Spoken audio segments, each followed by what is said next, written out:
Video. Oh, yeah. Okay, ready? 1, 2, 3. That should be the thing. You're the thing. old school. I totally did not get you your popcorn. Do you want me to pop it? No, it's okay. No, we can do that. It's 2 minutes. I'm fine right now. You sure? I'm not hungry. If you get hungry during this, let me know. We will stop and do that. Okay. This is not too formal. All right. Except don't screw it up. I gathered that. I mean, what? Daniel, Yes. don't tell me what to do. Okay, very good. Hey, I feel like I'm with my family again. All right, awesome. Hey, so this is Daniel Bisagni from adddan.com. If you want to follow this podcast or see what we're doing, adddan.com is the place to go. This podcast is the official podcast for that website, and it is called Where Do I Start? My special guest is an amazing person. She is the person who exposed me to English literature, classic English literature, at a very young age. It is my sister Melissa. She is a brilliant person, taught herself how to have a photographic memory in high school. Not too sure how that works. Didn't last. It didn't last, especially after children. We all know how that is. But also, she is an accomplished actress. I think the first time I ever saw her act was in The Wiz, which was an amazing production by an amazing production company called Sacred Heart High School in Greenwich, Connecticut. But she was also Rizzo in Grease, which I pray someone has a video of that. Please definitely leave a comment on this video. Thank God VHS existed then, so it's not too crisp. We will totally post that on the web if you can get me a copy. Okay. We have the VHS tape somewhere. No way, for real? Yes. Oh, that would be so dope. I would love to see it, because I never got to see myself really. I mean, I did watch a video, I think, or part of it. Oh, it was... I thought you did a great job. Thanks, oh my goodness, Dan. I think I found the sweet spot in this microphone. I don't want to blast you out. Give me a test here, Hello. sister. Hello, Dan. Yeah, I'm totally blasting you I'm out still now. here. Oh, interesting. Okay, how's that? Try to talk. That's fine with me. Oh yeah, you're sounding much better. Okay, great. So, awesome. I'm going to get my outline out before I go totally off the rails here. All And I'm right. going to take these headphones off because the echo's going to freak me out. Okay. I'm going to get my own notebook. Oh, so I can awesome. pretend to be organized, at least for the camera. Exactly. That's a great idea. So, one of the things we wanted to talk about... I'm like wondering how much we do. We're both in profile here, and I'm wondering if we really do look good. No. Oh, Do look like each other. it doesn't matter. It's really just for the crazy people No, who I'm just listen to every saying that podcast on maybe YouTube. people are not like going to me. be able to tell who's who because their profiles. Oh, are so similar? No, I've pretty much gotten fat. You remember that scene? I think it's like the 40s. Like, I've definitely chubbed up in the 40s, but Me too. it's also probably children. They have better snacks than single people. Yeah, you're not supposed to be eating those goldfish. Shh, don't tell my wife. I eat into the budget when I do that. Okay, so, my sister Melissa is the most cultured person in my family. Oh, jeez. Do you think so? Yes? Have you been to the Globe? No, I actually haven't. Really? Yeah. Have you been to London? I've been to London. You've been to London. Yeah. You've been to Japan. Yes. You- I've been many places. That doesn't mean I'm the most cultured. I think you're the most cultured. Okay. And We have a granted, brother listen, who our lives in Uganda, okay? And we have a brother who lives in Iceland. Yeah, and have you met them? No, I'm just kidding. Francis is awesome. John is awesome too. They're both awesome, but they are just different. I mean, like, Francis is ex-military Mm-hmm. and a doctor Mm-hmm. of physical therapy, Mm-hmm. teaching the Bible in Uganda, which is awesome. Mm-hmm. John is, like, Pretty the much closest thing to... Atheist.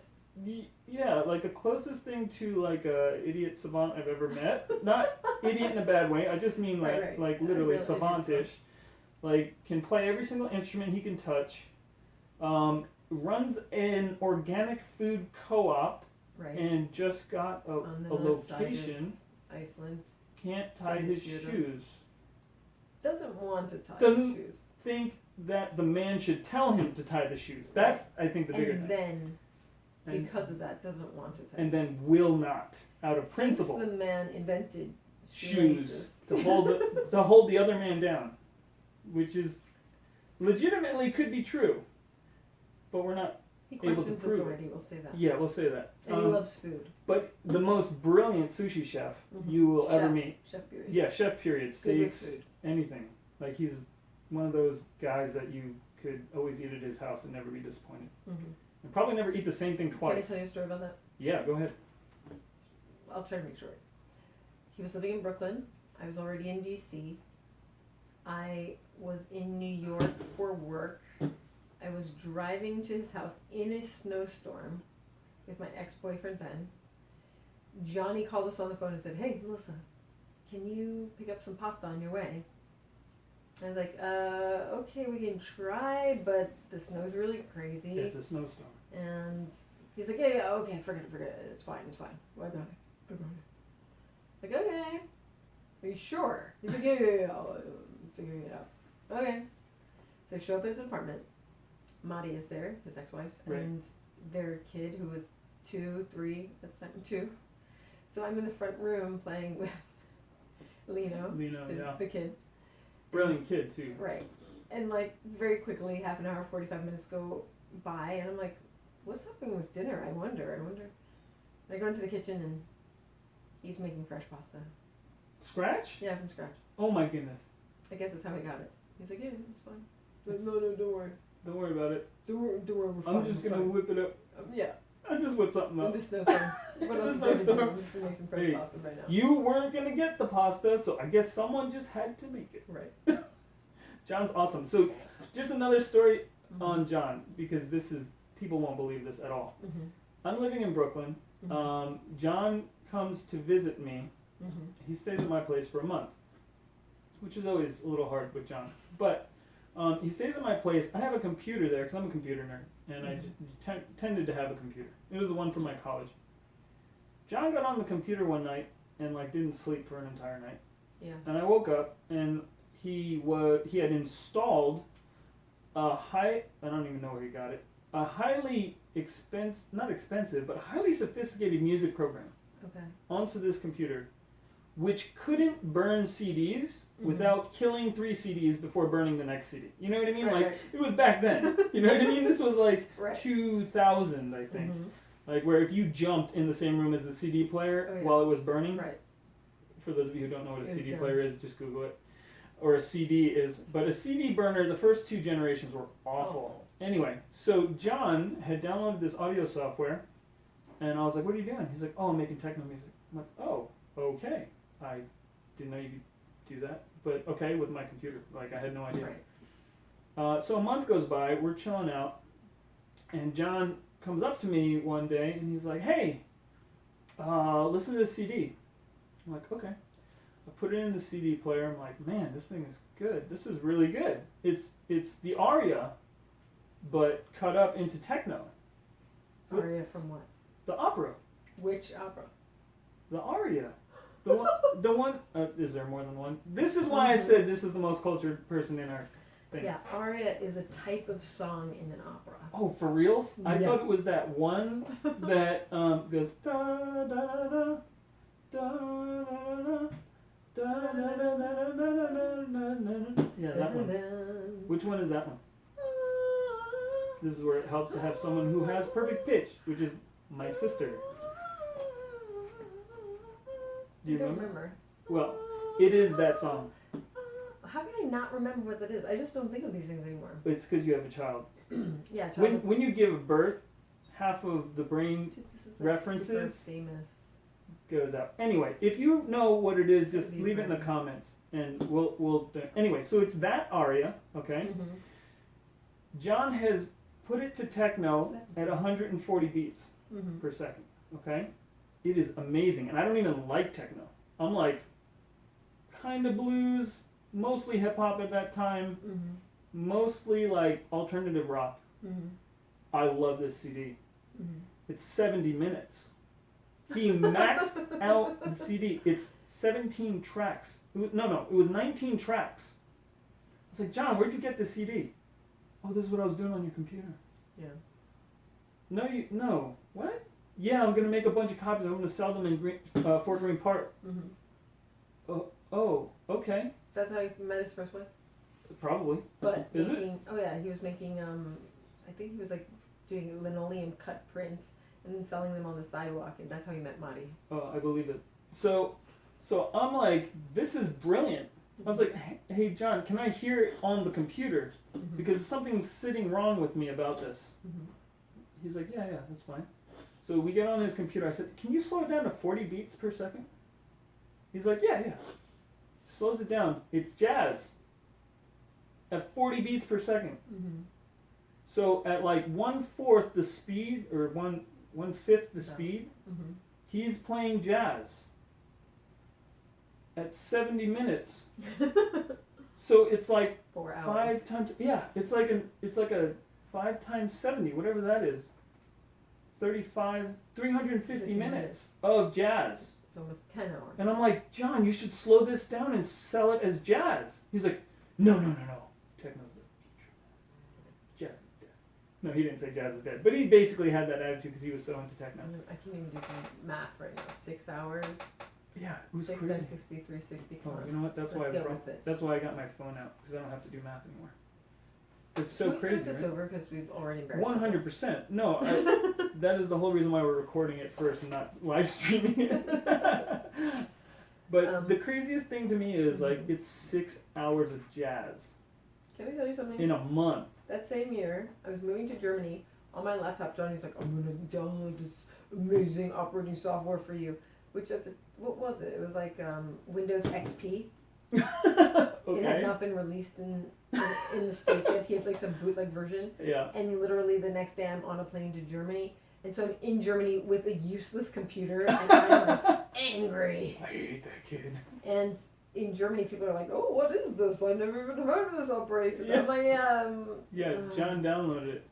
Well, okay, I'm going to go back even further. The first time, and I love John. This is why we're talking about him, because we just love this kid. He's just insanely brilliant. And we like, could do a whole podcast we and could just do, our like, versions of stories around Johnny. Yeah, John's stories. I had this would be idea brilliant. that I could write like a fictionalized version of Johnny and my life, No one would believe it. but I would write my version on the left-hand side of the page, and And Johnny his would write version his on the version right. on the right-hand side of the page without Nice. us having talked to each other. Dude, And you could just see what shoot the it as a story- 2-man play with like a divided wall. That would be awesome. We could shoot it. Or just do it as a play. There was a film, had love in the title. Colombia was in the film. Colombia, like Or from. like Bogota. I was thinking of Rocky Horror Picture Show for some reason. But it had two cameras running simultaneously, so the whole film was two different people's perspective. I can't remember what it's called. Anyway, I love that film. Okay. It was like 15 years ago. Oh, for real? Mm-hmm. That's wild. Okay, so anyway, Yes. all that to be said, Mm-hmm. my sister is the most cultured person in our family. She knows an amazing amount about music, life. Oh yeah, life for sure. Art. I know some things. I know. You don't know a whole lot about art, I would say. I mean, I'm learning. I mean, when Architecture. I got my job, Hold on, let me finish. Okay. Architecture. Mm-hmm. Especially interior design architecture. For real, I don't know why. Interior architecture. Clothing. Music from the 80s, Mm-hmm. which if you have not read Ready Player One yet, you still need to go read Ready Player One. Mm-hmm. Just for the music references Mm-hmm. alone. Just those alone. Or listen to the audiobook, it's so brilliant. Anyway. But yeah, art, music. I don't know. Class. I feel like I we're feel talking like about the there's 20-year-old. Oh, and music. Movies. Movies. Movies for sure. That's the whole reason why we're here. Movies. And, I'm like, I think that's all the arts. Kids. I know And a lot now about kids. Yeah, now we know all about not kids. just now. And yeah. Well, with Life with with us. Life with 8 kids. Yeah. So, anyway, all that to be said, I really appreciate you coming and talking with me. Thanks for having And me. I really want to know, like, what exactly you do. Because I have this thought. So, give me your job title and what you do. My job title is technically Media Initiatives Program Manager at the Smithsonian Institution's National Museum of the American Indian. That's what's on my card. That is like the longest title I've ever heard, I think. Longer is what I think my actual title. So yeah, we can have some different designations, and sometimes they give you different titles on your card Okay. than what's listed on the books. And I think on the books, I'm the Film and Video Center Program Manager at the Smithsonian Institution's National Museum of the American Indian in Okay. Washington, D.C., because So- there's multiple museums. Yeah. That's cool. I'm a construction worker. And Mhm.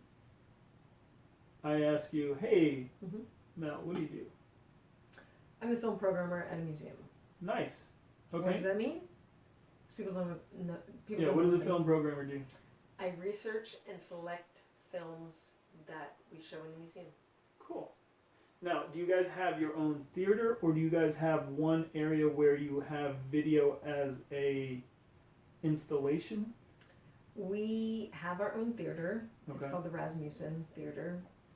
It seats 314, 322, including wheelchair accessible seating and companion seating. It's a multi-use space, so we can have performances of other sorts there. We do a lot of music performance, dance performance, So it's got a sometimes stage. theater. Yeah, it's a stage big with theater. dressing rooms. Gotcha. With a big screen behind it. Yeah, Cool. And- 60-foot screen. And 60-foot anamorphic screen. so, in a given anamorphic, Mm-hmm. does that mean it moves? That's a lens. I'm That's thinking a type of animatronic. lensing. Oh, okay. Yeah. Yeah, no. Okay. So that's cool. How many films a month do you guys show? Now, like one. Okay. So, yeah, the theater's been going through a lot of updates. We Yeah. had the first HD projector in Washington, D.C. Whoa. It was Dying. just replaced with a temporary, and then we're getting our new 4K HD projector. Nice. 4 or 8K, I can't remember. So we show up to 70 films a year. Okay. So usually in the daily screening program, we'll do a number of short films, maybe like 3 short films in 2 different blocks a day. So, but for 3 the whole short month, films. Oh, I got twice a you. day. So we'll do like 6 short films a month. So Got you. the same film every Yeah. day for a month. That's so cool. So it's kind of like an cool. installation for the filmmaker. It's a run, It's a kind run of. for It's them. a museum run, and our museums are free and open to the public, so it's it's considered a non-theatrical exhibition. Cool. Yeah. So it's mostly artists, filmmakers, or You mean art films? No, it's mostly stories, I mean, Like documentary? we do a lot. or mix. I would still say the majority is documentary That's cool. because people are still discovering Native America. Right. But a lot of Native filmmakers are making narrative films now, and of course, Native America is, it always has a group of people that are interested in it and make fictionalized films about Native characters or Native quote-unquote situations. So. Okay. Yeah. Are those hard to watch there sometimes? Like, have you ever had to put a film in that you're like, I wish this was not here? I don't. Okay. I mean, Because that's kind of your job is to like curate that, right? Right. Okay. But a lot of my work is showing what deserves to be shown. I try not to Gotcha. program for myself necessarily. I mean, we all have personal tastes. Right. I show And that's part of the reason you're there. They Right. liked your personal taste to a point. right, or they trust my personal They- taste, but they right. also trust me to show what should be shown. Got you. What's really poignant at this point in time What's in Native relevant? film. Mhm, Right. Right. I mean, I'm not a horror film person at all, Right. but I've shown films about vampires and other what I would consider genre films Okay. by Native filmmakers, and I don't know. I mean, You have a lot. I love experimental film. A lot of people don't like experimental film or don't understand it, but we show a lot of experimental film, and I show films even by students that maybe don't have production value or story quality of a professional, but they're saying something that's relevant to their communities, to their experience as a Native person, and they're telling hearing. something that Right. people should know. Right. Right. Yeah, that's cool.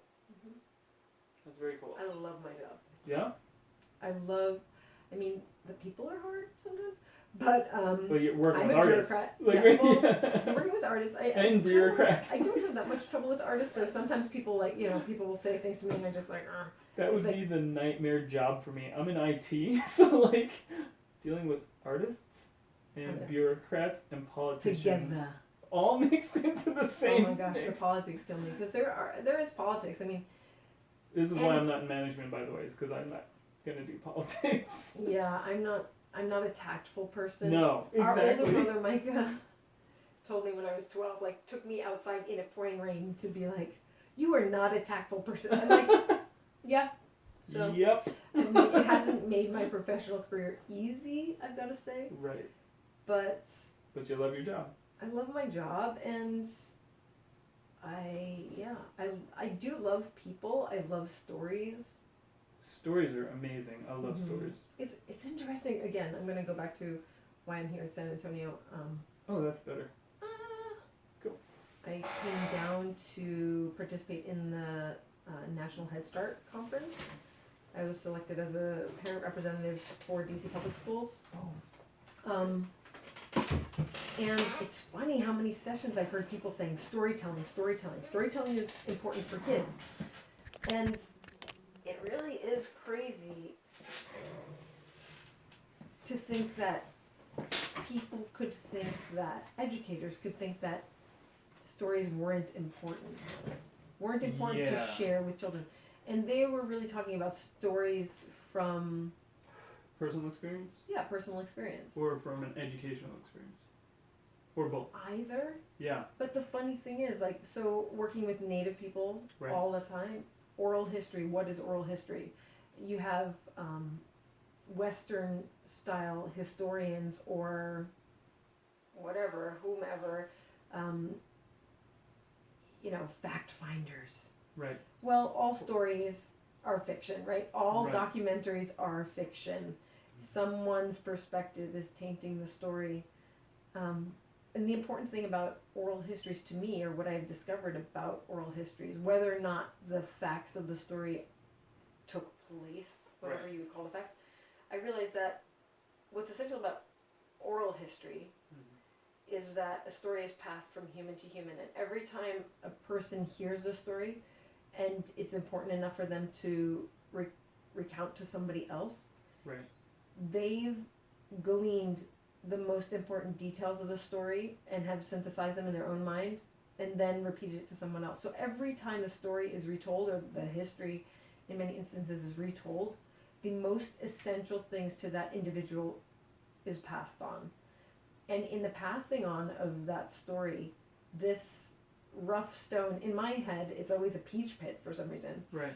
This peach pit is polished and polished. Every single time it's retold, it's getting polished until the kernel of the story is left, the essential of it, the beauty of it, and what's important to humanity is what's left. Well, and the amazing thing is, there is usually an essential truth in all that. That's right. And it's amazing so how... that's what it's discovered as it's told from person to person. Exactly, and it's an education. I think that's the thing that people are always I think they discount a lot of oral history just because we're brought up in the Western society. Nothing personal. You know what I mean? It was just like, hey, you know what? This is, they said if it's not from the historian, we don't know where it came from. But the truth of the matter is, you go back and you listen to some of these oral history stories, they talk about the flood. Oh, yeah. And I mean, it's like, every culture. Guess what? Every culture does that, including the Native American oral history tradition. Oh, yeah. And it's like, what do you expect? You know what I mean? It happened to every culture. Well, this is another thing. In Denata, in Navajo country, there are fossils everywhere. Sea fossils Right. in the canyons, right? Yeah. So when Westerners came, What states are you talking about? Like. so Four Corners, Utah, Arizona, Oh, New right. Mexico, Colorado. Right. So when Westerners came, and a lot of what Christianity, a lot of the stories that Christianity Talks about. or I'll say, Yeah. a lot of the stories that were told to Native people as essential to Christianity, Native people were like, "What the heck are you talking about? Why are you telling us? Why are you this?" retelling us Right, and it this? has Yeah. nothing to do with us. But then certain things like the flood, they're like, "Oh yeah, Yeah. and we know this to be true. Do you want to see my seashells?" Yeah, exactly. And I'm in the middle of the American plain. Right. Right. You're in middle of the American nowhere. desert. Yeah, exactly. You're in the Grand Canyon. Yeah, and you have in the Red seashells. Rock. Right. You want to see my seashells? Exactly. Yeah. Well, yeah, cool. That's awesome. I think, okay, cool. So I'm really glad that you shared that with me, because I honestly, you've been working there 8 years? 13. Oh my goodness. Okay. So after you have your second kid, all time just kind of mushes together. No second kid. Probably after the first it's kid. not happening. But Do you know what I'm going to say? yeah, go Also, ahead. Uh-huh. so I had one child at 41. Which That is a was miracle. Mistake. Yeah, she's a total miracle. She is a miracle. I thought I was not going to have kids. But, parents are always like, wait to have kids. Get your Never. education. Why? Don't. Why? When you That's can a bounce back perfect- from anything, Yeah. if you're a 16-year-old that can go out, party all night, go to sleep at 5 a.m., wake up at 7 to get to class at 7:15, and you're okay day after day after day, pop out a kid, because your body will bounce back. We don't 41, having when a you kid need at 8 17, hours. by the way, just so you 41 know. when you need 8 hours of sleep a night Yeah. and 3 square meters. I would say if you're 18 Right. and of age, Right. and also I would prefer, if someone's going to help you with that kid. I'm making a joke. When But I yes, say I 17, totally but, understand what you're saying. Like, come the on. pioneers were probably in the same boat as that. Right. Yeah, if you're having kids at 17, you're too old. Right. You're just going to be it's too like, tired. It's the same as what they say about, fighter pilots. Yeah, 17-year-olds would be the best at flying, maybe. Their reaction time might be the best, but they don't necessarily have the maturity to do calls that might job, not right? be. It's kind of the same thing. So Yeah. wherever that sweet spot is for, Right. 20s, whatever. Maybe there. Yeah, I would say I had my first kid when I was 32, I think. Yeah. And I am glad the Lord didn't have it for me to have kids with the other women that were in my life Right. at the time that I was 20 or 25 Right. or something. Sure. But for real, I had the energy to be chasing a kid or, and being my kid's sick for 19 hours straight and I haven't slept in 32 hours and it is a little hard at 40. But it is a blessing though. Oh yeah, it's a blessing. It's so funny. I don't know. For me, I think people discount the blessing of children a little bit. Mostly because our society is so expensive, and they're like, "You're never going to be able to afford a kid." Guess what? No one can afford kids. Ever. It's always You a never miracle have enough that you still have a house and food, and it's always a miracle. So the Lord will provide. Just go have kids and make sure you have a partner that will help you with it. I'm confused. I gotta say, I am confused why we have kids. I am confused because in your programming. Yeah, that's it. It's the only reason. It's in your programming. Yeah. So because you're like, okay, especially now where you hear the news like, oh, we're not gonna have, by 2040 there's gonna be no water, no potable water, and you're like, oh, I'll just pop out a kid tomorrow. Yeah, it's fine. It's cool. Yeah, whatever. They'll be part of the solution. That's Prove what it. my friend told me. I'm like, you're full of crap. Not my kid. My kid's gonna be swimming in that stuff and hoping you guys have enough for y'all's house. No. I'm All right. I'm telling my kid we're gonna start a company. We're gonna mine plastic from landfills. She's like, what? We're gonna be rich. We're gonna be rich.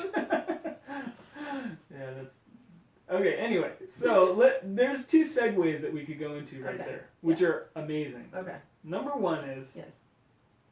So, and the whole reason why I created this conversation. Yeah. You don't have a degree. No. Okay, so how did you get your job at the Smithsonian Institute? Institution. Tell me the it's story. It's an institution, not an institute. If I had to sit in that cubicle, I'd feel institutionalized. So it's a little bit crazy because shortly before I got my job, I was homeless. Okay. I was living in my car, and For how long? Because I've done the car living. Yeah. It's terrible. It's terrible. It's awful. I mean, like, I did 3 days and I thought I was gonna die. Oh yeah, no. I did a couple months. Oof. But it wasn't in the car all the time. Why didn't you just come live with me? Yeah, I don't know. You weren't in the best. You weren't in the best situation. Well, so this was the thing. Was I in Florida? I had a job. Oh. So this was the thing. I had a job in New Haven. Okay. That turned out they never paid me for, and I was like racking up credit card. What were you doing? I was the artistic director of Film Fest New Haven. Okay. Right Which before you organized. Yeah. Well, I wasn't the first. I wasn't the first founder. Oh. Like I wasn't the founder. It was around like 10 years before that point. You I can had throw that guy worked under the on bus if you want. It's fine. Right. You can mention his name. I had worked. Didn't pay my on- sister. She Right. lived in her car. I still don't remember. They don't know that. You're which is a kind of funny. crummy person. It was a weird time. It was Okay. a weird time. So right up until that point, for many years, 7-8 years, I was working as a manager at a hip hop clothing store in Bridgeport, Connecticut. Right. Which you were very good at. I really enjoyed it. I learned a lot about America. I always say that was my Oh, yeah. education. And I was at the same time shooting some films with my friends, you know, taking workshops and classes still in like theater arts and film arts and working in theater productions, which I ended up dragging Johnny into quite a lot, my Nice. youngest brother, because he didn't have a place to live and he ended up living with me. Yep. Um, Put him to work. yeah, and Because I mean, he was working in my it's store. really helpful to have like a brilliant artist on a film set or Yeah. on any kind Man, of set it was so to funny. paint stuff and things. I was directing Shakespeare plays in New Haven, and I just throw him into like, we For don't have real? enough actors. You're gonna do this. No way. Oh yeah. Oh, I that's have that. awesome. I have tapes of those. You have to give me those. I will post them. Yeah. I They're love them. they're like mini 8 tapes or something. Nice. We will have to find a mini 8 tape. Yeah, we'll have to get on eBay and. I might have to select. see if I can find someone who works at like a film archive or something. Mm. Yeah, like me. Yeah. I You know, know, we do have like rip that we to do an MP4 for me. right. And, you Yeah, know, we do have some. I'll send mini you a folder HD. link. Just post it into my Okay. cloud account. Oh yeah, I have a pneumatic deck. I'll pull out the pneumatic tapes. So yeah, so I was doing crazy stuff, being an artist. Living My in your boyfriend car. was a musician. No, this is before. Oh, that, before right? that. Okay, yeah. So then, it was my boyfriend's store, and then we broke up, and then like life went haywire. But Is that why you ended up homeless? in Yeah. part, yeah. Well, Okay. so yeah, so I was. So don't leave anything out. I'm sorry. Okay. I interrupted you. I I was should have let you living. keep going. So, my boyfriend at the time. So we had been together for like 7 years or something, and then I was getting like over the situation in the store with not much else going on. I mean, that had a certain amount of creativity to it, but It the was a whole grind. scene, yeah, and the whole scene I was in, which was pretty much my boyfriend's scene and built around his. So there was the store, which was one thing, and then his musical career, which was another thing. And as I always said to him, like, I'm giving you 200%, and you're giving yourself 0. 100%. Yeah. So that's 300% for you, Yep. 0 for me. And I was just getting over it. And in the middle of that, I ended up moving to Germany, just on an experiment to help with my friend's art exhibit and to work for this art dealer.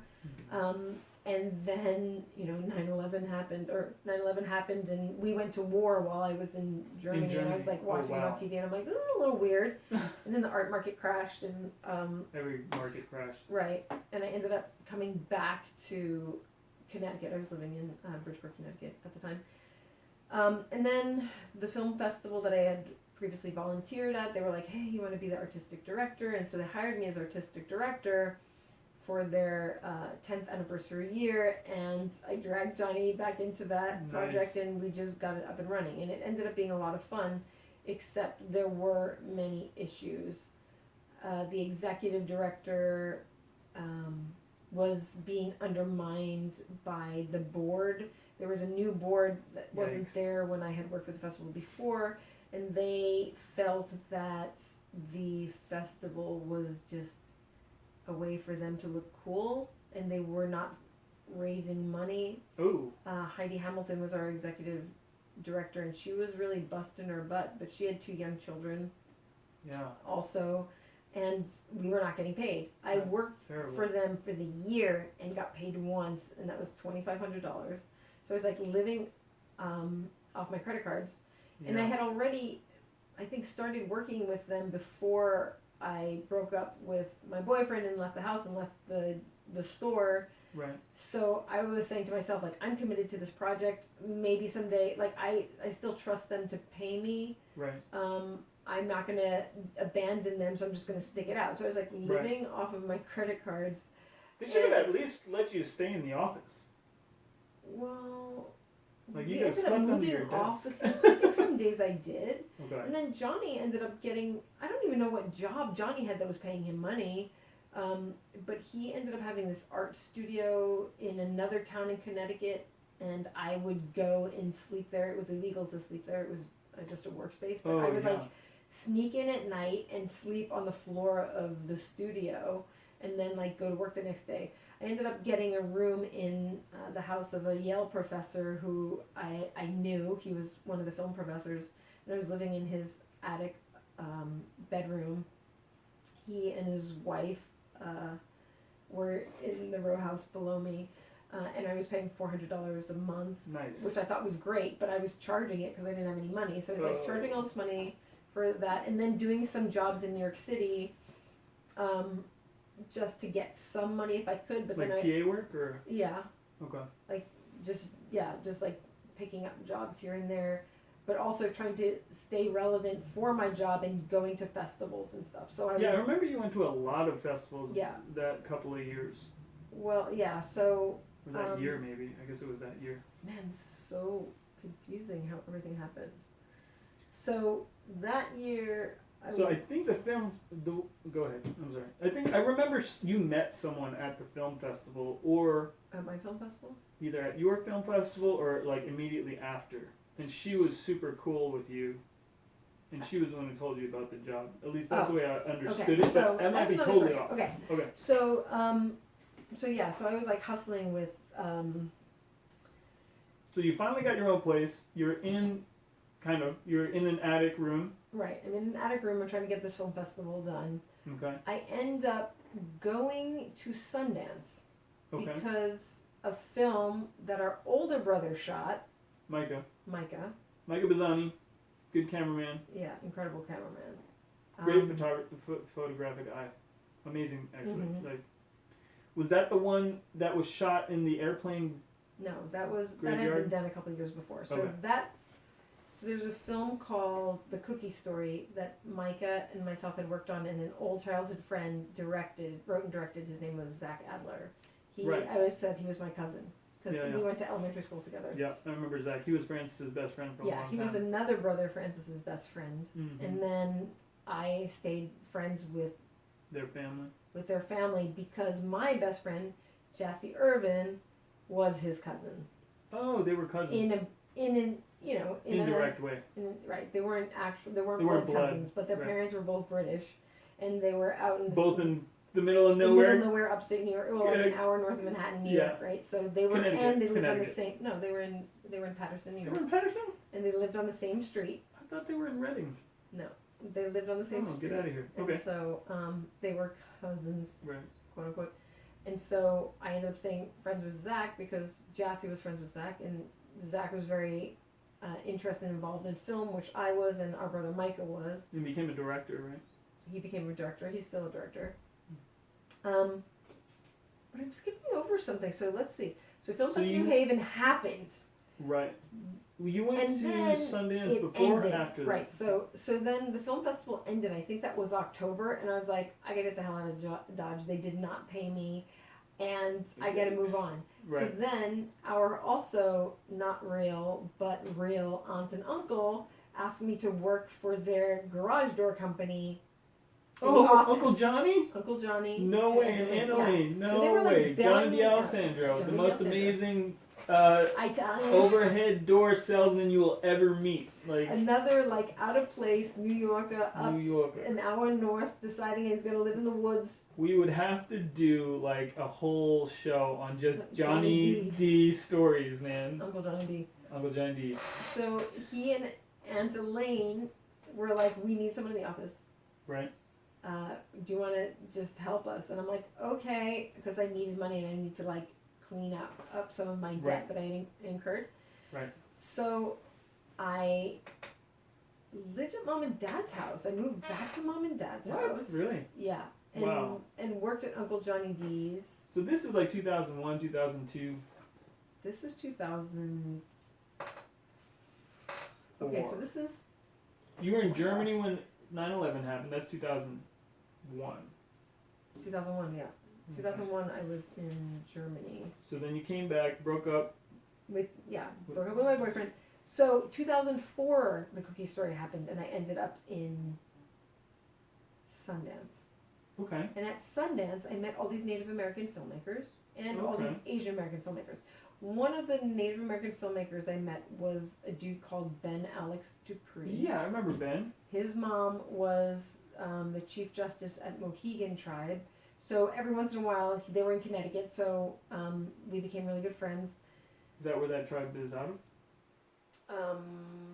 No, not at all. They're from Eastern Washington. His tribe, Colville, they're Eastern Washington State, but she was the Chief Justice of 7 tribes, maybe 8 tribes. Okay. She had set up civic courts for many different tribes. That's cool. That's smart. Smart lady. Yeah, she was incredible. She is incredible. Yeah.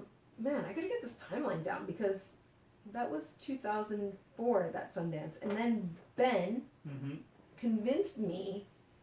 So we worked on some projects. He brought me out to Seattle for just to check out this project, this youth media literacy project he was working on. Okay. And so I was helping him with that a little bit, and then he said to me, you know, they're disbanding the Native program at Sundance. So at Sundance Film Festival, what they used to do is every film that had Native American content that got into the festival, because they had a division that was specifically looking at those stories. Interesting. Okay. They would play them in one program together. They were primarily short films. They would all play together. So Native community members would come from all over the country in Canada to see those programs, and it was really great for them because you could see on the schedule. Yeah. Right. It was a big community. Yeah. You could see on the schedule when those films were playing, and you could come in and see all of them at once. Nice. But Sundance decided, from what I understand, that, you know, everybody needs to see these films. Not just Native people, because the whole audience ended up being just Native people. Those films were never bought. Those actors were never seen. Those directors never made connections. So they're like, we're gonna mix them into the other programs as they're fit. Right.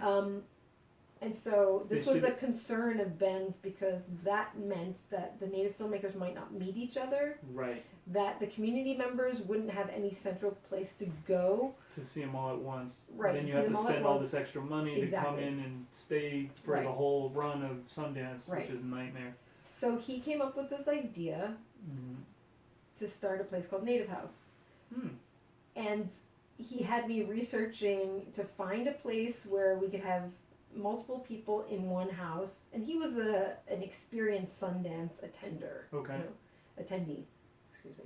So he's developing Airbnb in 2004 for Native American people at Sundance. And, well, the funny thing was also, so in 2004, I decided to get a condo. You know, so like I had producer status for some reason for Something in Between, which was the film of Zach's that got into Sundance. That's our cousin Zach Adler, not real cousin, cousin Zach Adler, that our brother shot.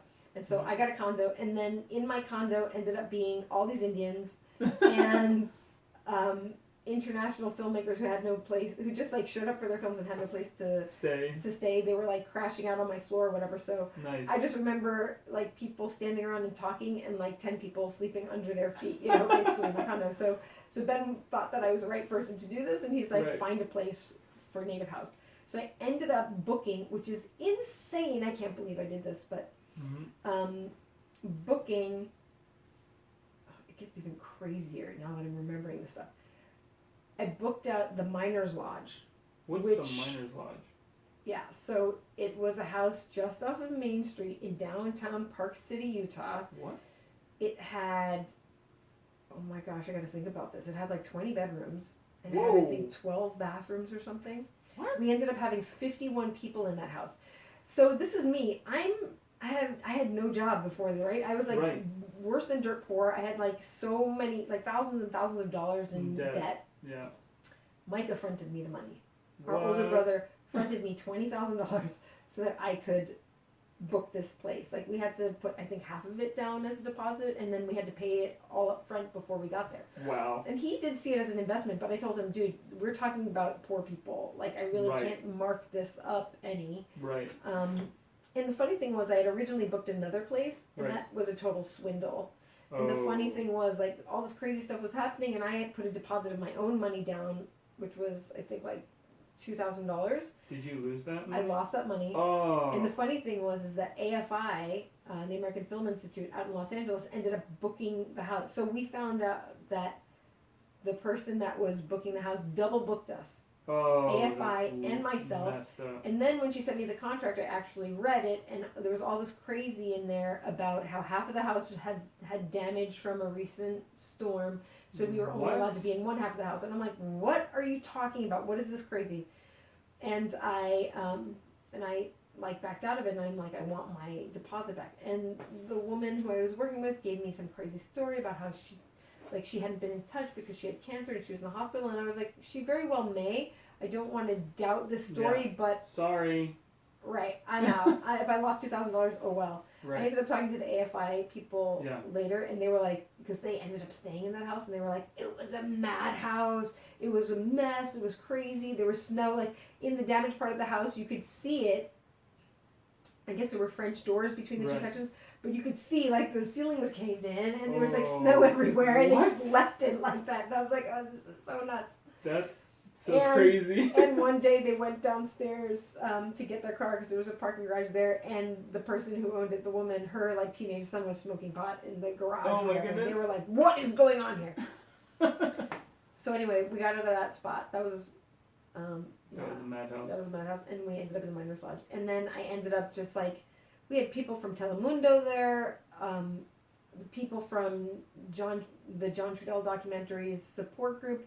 We were primarily charged with supporting a feature-length film, which was the first feature-length Navajo film made by Navajo filmmaker Black Horse Lowe, called The Fifth World, and we were charged with running the party and everything.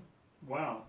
I only ended up losing a couple $1,000s on that, and our brother Michael was not happy with me at all. Of course not. And I just I told him I can basically pay you back what you lent me without any interest. But I think he made maybe $800 or something, after giving me $20,000. Yeah. But You gave him 20,800. Yes, Just to be right. clear. Okay. Yeah.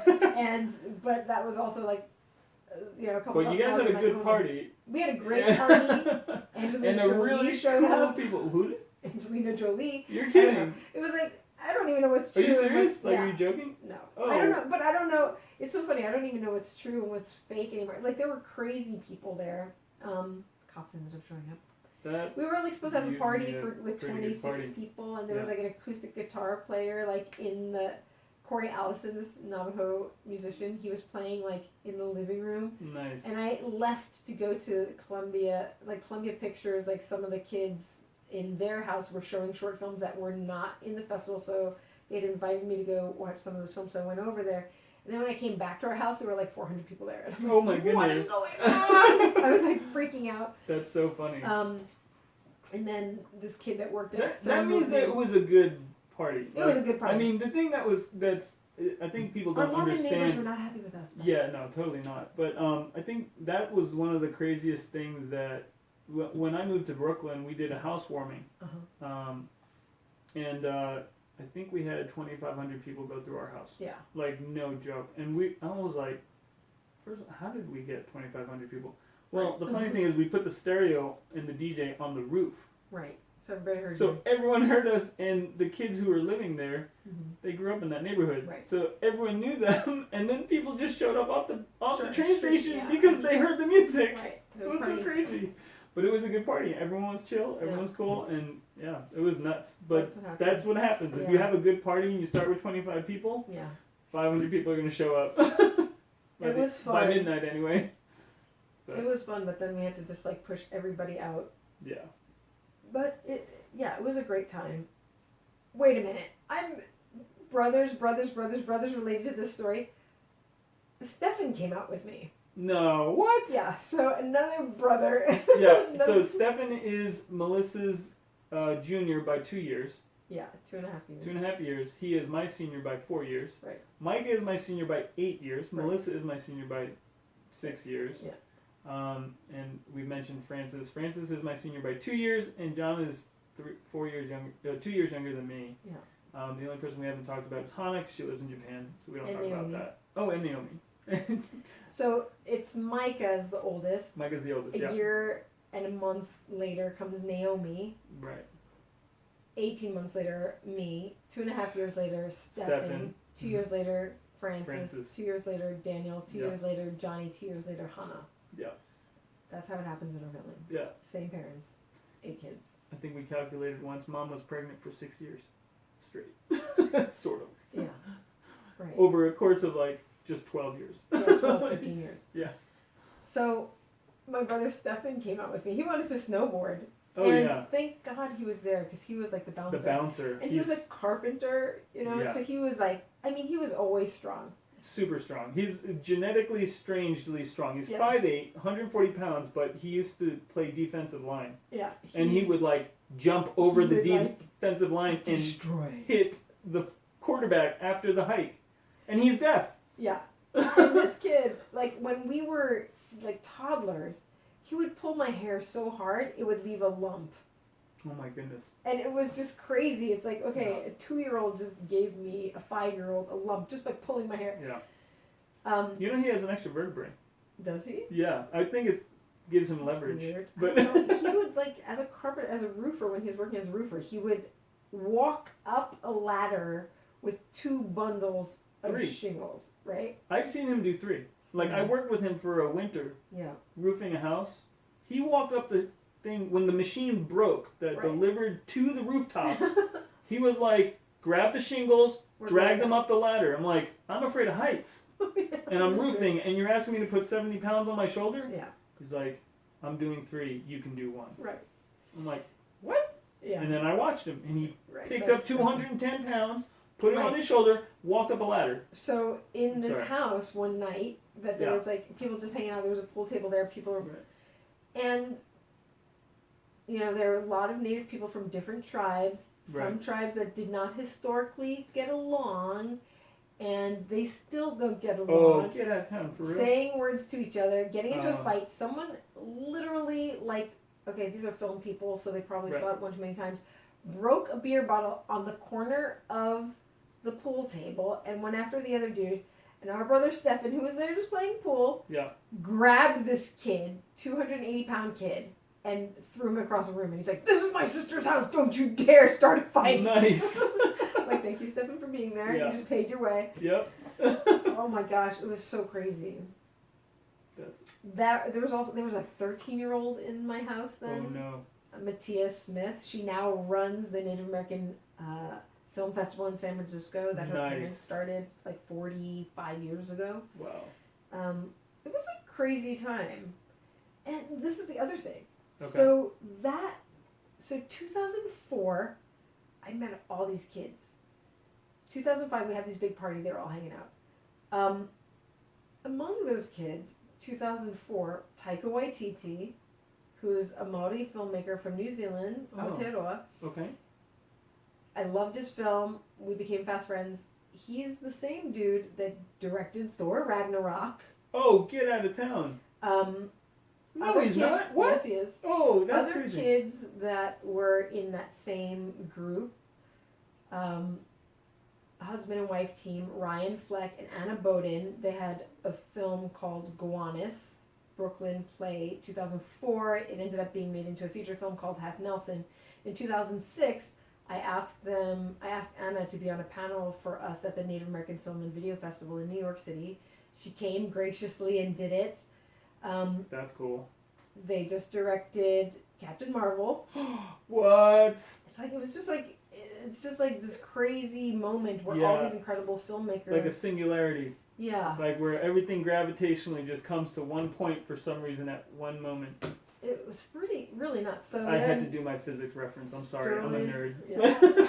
Sterling Harjo, who Who's is a Seminole and Creek filmmaker, he started a show called OCO, which is a news/member, tribal member profile show that plays on Oklahoma television. It's the voice of the Cherokee people. Nice. It's the Cherokee Nation show. So he just sold a show with Taika to FX. Taika has another show on FX right now, which is an offshoot of an earlier film, What We Do in the Shadows, which is a mockumentary about vampires. Ah. The FX show is a mockumentary about vampires living on Staten Island, so it's hilarious. That's awesome.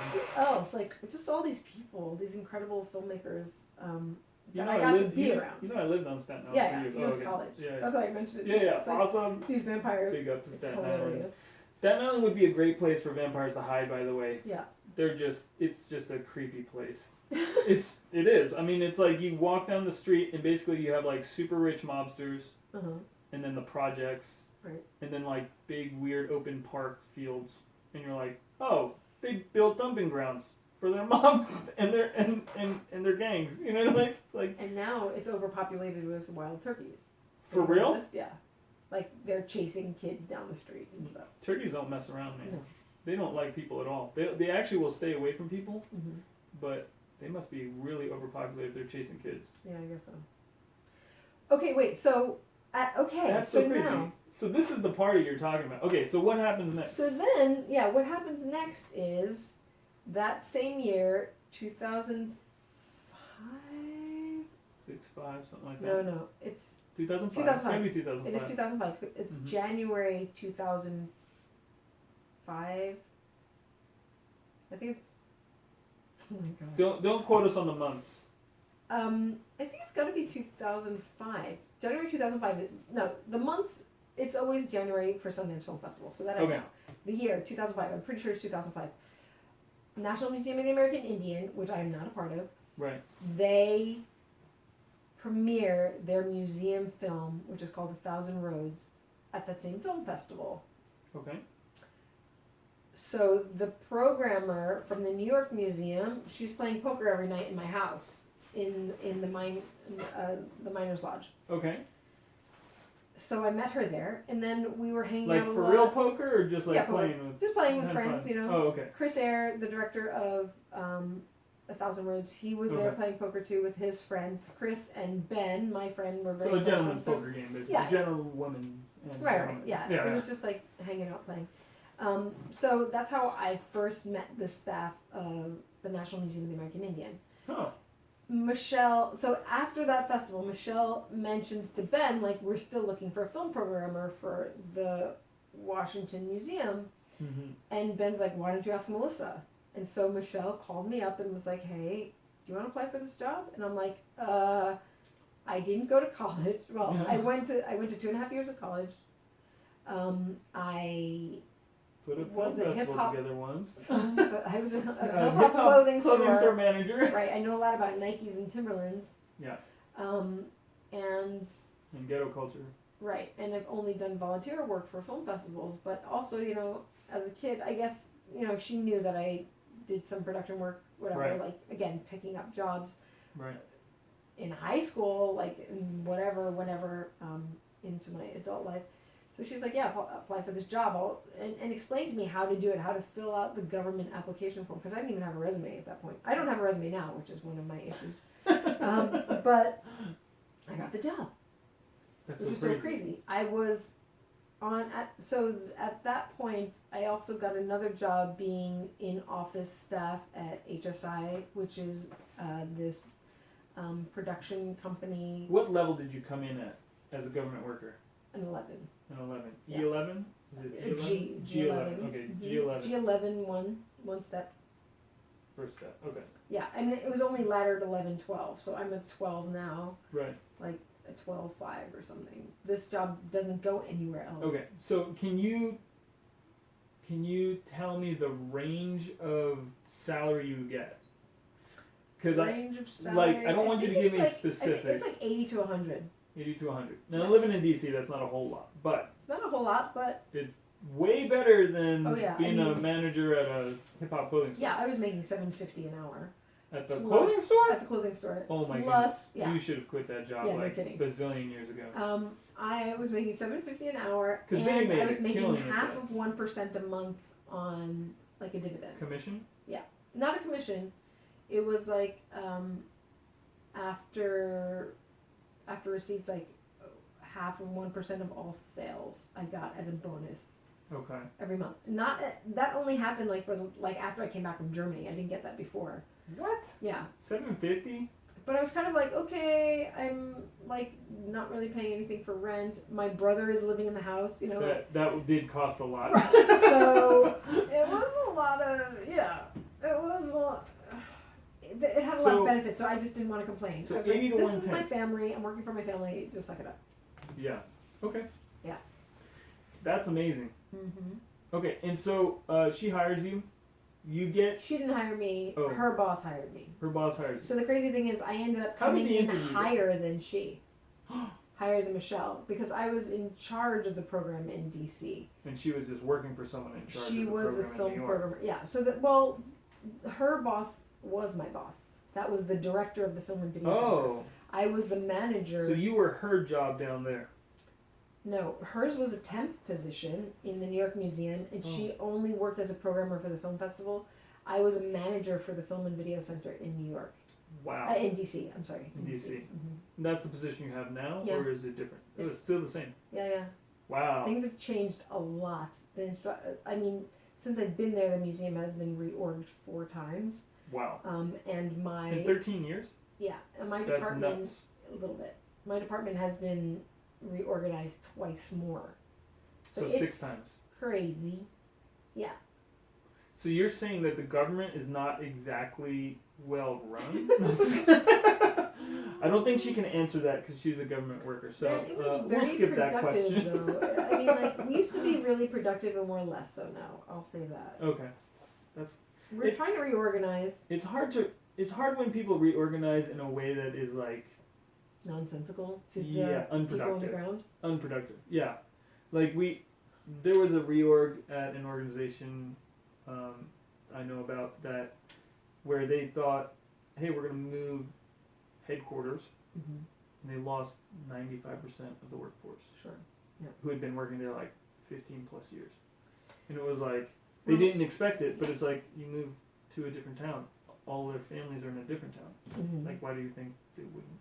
I don't know. Well, it's so crazy because, like, for me, it was an incredible blessing that I could qualify into my job Right. based on my management experience, And work My- experience. work experience, but a lot of which was Volunteer. volunteer. Hey, that is a lesson for anyone out there. Look, if you want to be good at something, Mm-hmm. put yourself in a position where you can learn how to do it and maybe not get paid. Because if you do it long enough and you stay around those people, you will figure out a way to get paid to do it. Now, it's not easy to do it now that you have kids. We Right. get it. But you can do it.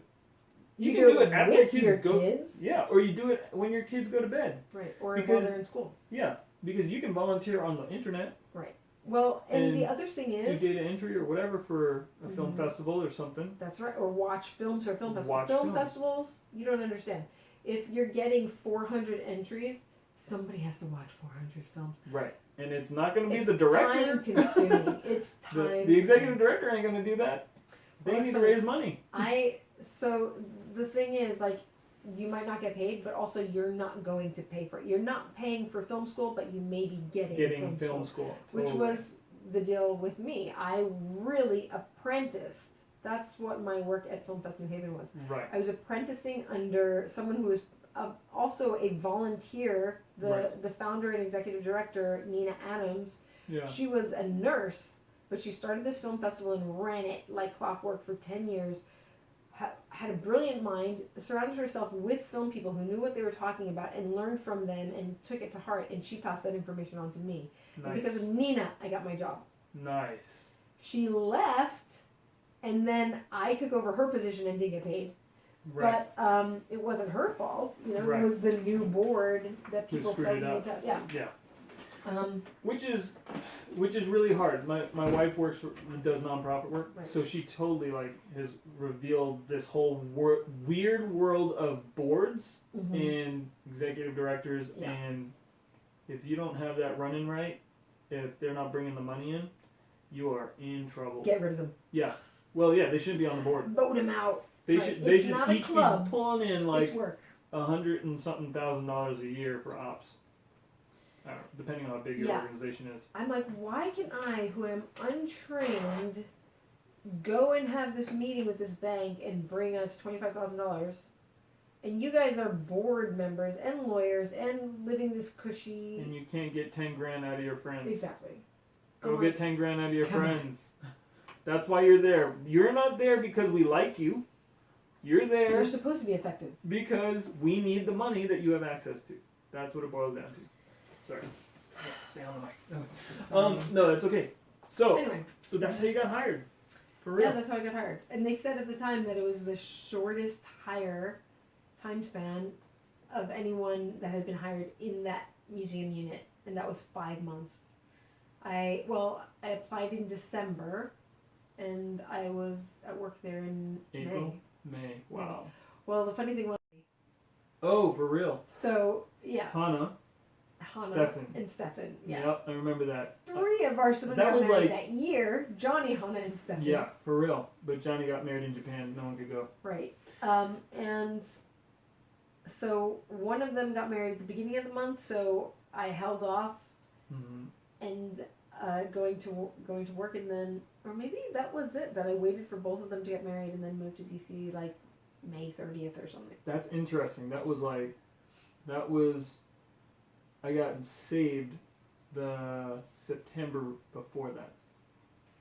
Like, that was the first time I had gone back to New York since being saved. Really? Yeah, So because that was 2005. 2005 I got saved. It was 2006 May that you got hired there. Yes, yeah, exactly. So I know that's- it's 2006, yeah. Yeah. So that's crazy. You know what I was doing before I ended up in Texas, right? Yeah, you were being a hippie of a sort Of sorts. I was living in a Native American medicine woman's house in Florida. in Florida. Where Yeah. was it? Hollywood, Florida? Tampa. No, Tampa. Yeah. I think she was Chippewa. Was she? I think she was Chippewa. Ojibwe? Ojibwe. Yeah, Yes, she was. that's Chippewa. Yeah, she was. Yeah. Can you say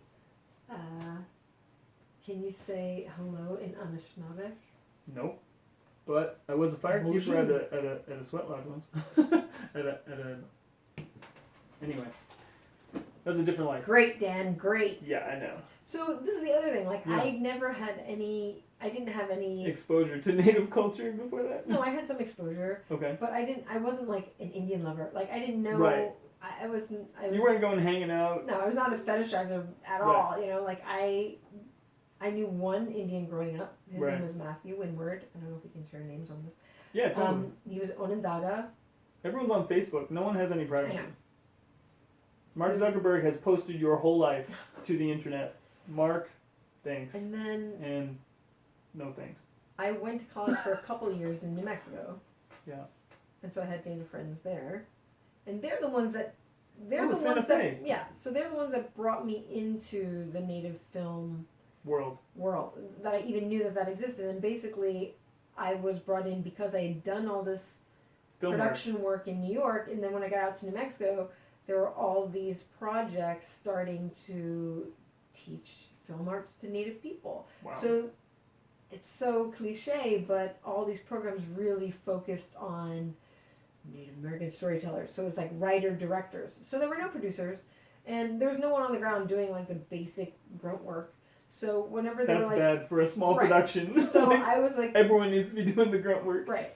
So it was like Melissa the cleaner. We need something. We need someone. We Yeah. need some piece of equipment. Yeah. People would call me, and I would track it down. Oh, for real? Yeah. So Man, that's- people don't realize, like, Spike Lee did every job on his first films. Yeah. Like, every job. But also, like, people don't know how to do research. Right. On what That's jobs need to be done. crazy. Yeah. Um, Or where to get stuff. Or Mhm. where to get props. Or yeah. That's true. so that, and they basically were like, yeah, you can work with us because I was also brown, and I was one of the few other brown people who knew anything about film production. I think one of my favorite stories that you told me after working at the Museum of Native American is The American Indian. the Museum of the American Indian. Oh, I'm sorry. It's okay. That people would come up to you and be like, "Oh man, are you Italian?" Whereas like Indian. for our whole lives, it's That like, was in New Mexico. "Are you Native American?" Right. No. Are you Mexican? No. That was at a church in northern New Mexico. Oh, is I that was what like that was? looking for a church. I decided like I was like not happy with my church, and I was like church shopping, which I can't stand that phrase. Yeah. But and I ended up going to an AG church. Oh wow. Okay. It was like between Santa Fe and Taos, maybe. Uh-huh. And when I show up there, it's like an adobe building that used to be an auto body shop or something that's been converted into a church. Because everything in Santa Fe has to be adobe. Right. Yeah, those are the rules. Yeah. And so I go into this church and like I'm just sitting in the back or whatever, and I didn't even say my name. Like people are oftentimes like, "Oh, Bisagni, is that Italian?" And I'm like, "Yeah, it's Italian." But this dude's like, "Oh, hey, welcome. Is this your first time here?" Yeah. And he's like, "Are you Italian?" And I'm like, Yes. Do I look Italian? He's like, "Yeah, you look Italian." I'm like, "I am Italian." That's hilarious. But Native people also thought I was Native. Like, right. I remember in my in one of my classes at Santa Fe Community College, this dude was like a Native guy, a local Native guy. He was Pueblo, and he's like, "Oh man, you remind me of some of my friends who are Arikara and Hadassah." And I'm like, "Okay." And he's like, "We need to find a job where you look not a job. We need to find a tribe where you look exactly like everybody there, and we'll just tell people you're from that tribe." And I'm like, "Dude, I'm not getting into that." That's the last thing I need. Still, yeah. But even still, Native people that I work with, they forget that I'm not Native. Right. But a lot of that has to do, we talked about this a little bit before, but a lot of that has to do with mindset. Yeah, totally. Our family does have a very strangely indigenous mindset. We do. I think. I think it came. This is. I'm just gonna throw this out there. I think it comes from Grandpa Val. Oh yeah. Who one would fix anything. Right. And two, made his whole family camp every summer for like 3 months for like 50 years. That's right. It's more than camping, of course. Yeah. But I mean, we had a connection to the nature that I think most families didn't. Well, that is exactly right. And people always think like, "Oh, it's your Japanese side." And Native culture is very close to Shinto, like very close to many Shinto belief systems. Kind of bleeds across. But yeah, but our mom, and she'll tell you, she's a city girl. She didn't know any of that stuff, and she left when she was 19. Yeah. We're out in Honda. She moved from Tokyo to Arizona. Queens, to Arizona, but then to Queens. Right. Yeah, like she was a city girl. The funniest thing was when one of the times that I was up in Hana, our little sister's mountain village in Norikurakogen in Japan. Matsumoto Prefecture? Yeah. Okay. I'm out doing laundry, and Mom's like lounging, like the front big window is open, and Mom's lounging reading something, her feet are up.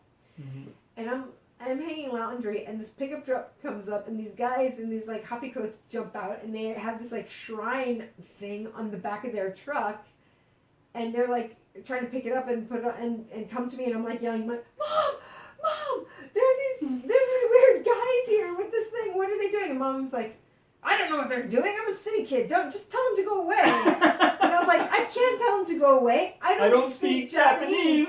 And they hear my English, and they're like, muttering amongst themselves, and then they put it back in the truck, and they jumped in the truck and took off. I'm like, oh, thank God I spoke English. Yeah.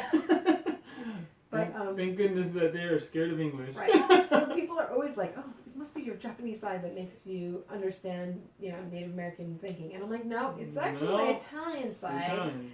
My mountain boy grandpa. Yeah, he loved the mountain. Well, he grew up in the mountains. Right, exactly. Yeah. Herding sheep and. Yeah. I know, it's so funny. Dragging snakes across the bridge. Okay.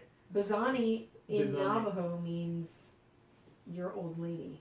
Really? Yes. Nice. So Navajos always think it's funny. Like your wife? or you are an old lady? No, you're like belonging to you, like your old lady.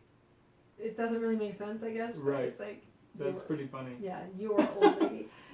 And then That's awesome. and what Navajos love even more is that Bisagni, in Grandpa's dialect means 2 lambs. Really? Yeah. Oh, I didn't know. Anyo. Yeah. The name actually changed a bunch of times. Really? According to our cousin, yeah. In the region, but there are basically five villages, 5 families that live in those 5 villages up in the area where Grandpa's from. And I heard that there's a Bisagni River. Yeah. That looks like a Texas creek, which means there's rocks and no water. Yeah. It's so funny though to look at Grandpa's village on Google Maps. What village? I don't know what village he's from. Cherizeto. So Cherizeto. Yeah. Cherizeto and like Parfenaro are his 2, and they're right next to each other. And that's where his family Dad said that to me lived. once. Yeah. I They used to say it all the time when we were kids. And I was looking up, it's on Wikipedia. Right. And, I think Cherizeto had 1,200 people about population when Grandpa left, and now there's like 430 people there. Oh, and I'm like, let's move to Grandpa's village. Yeah. Real estate's cheap. Real cheap. Real cheap. That actually would be fun. Mm-hmm. Well, it's interesting. Okay, so that's a good segue. Okay, is it? One of my questions for you is, yes, because we all have our favorites, what is your favorite story about Grandpa Val? And I know this is, so we're kind of, should we go there yet? We need to go into family eventually, but if we don't want to do that now, I do have one question for you. Okay, what's the other choice? The other choice is being a professional with no degree. Mm-hmm. We kind of went over that. How that happened? It's work experience and working hard. I think that's the other thing. Yes. I think people don't know how to work hard. Right. And I think our family has just always taught us to we're bent you need to work hard. Yeah. Well, I'm bent to be lazy, but I think really I am. Well, this is the thing. I can be lazy, but Right. if you put work in front of me, I'm doing it. I'm doing it. Right. Right. There's I'm tracking with you. Right. I'm compelled to do the work that's in front of me. Right. I mean, I'm just curious though, and fortunately That's my job. the biggest thing. Yeah. Sorry. Go ahead. Fortunately for your job. It works perfectly. Like my job forces, well, it doesn't force you to be curious because there are people in these types of jobs that are very not lazy. Curious. Right. Right. But I'm so curious about what's out there. I'm curious about the content. I'm curious about the story behind it. Yeah, the everything. director The behind people. it. The people. Right. I love people actually. Right. As much as I want to be left alone. No, I'm just right. So I actually do like people. And before my kid. Yeah. Before my kid, I worked 12, 14 hours every day. Illegally. For 9. Illegally, yeah. Illegally. For 9 years. When you're a Fed, you're only supposed to work 8 hours a day. a week. Yeah. And I just was working all the time and not clocking it. It didn't help that they removed 3 people from your department and left all the work. Well, when I first started, there were 14 people. In your department? In my department. And now, between the New York office and my office. And now there's me in the DC office. And there are 2 people in New York. And there's like some support staff that we're in a different, they got rid of our department. Right. They got rid of our department and we're now in public programs.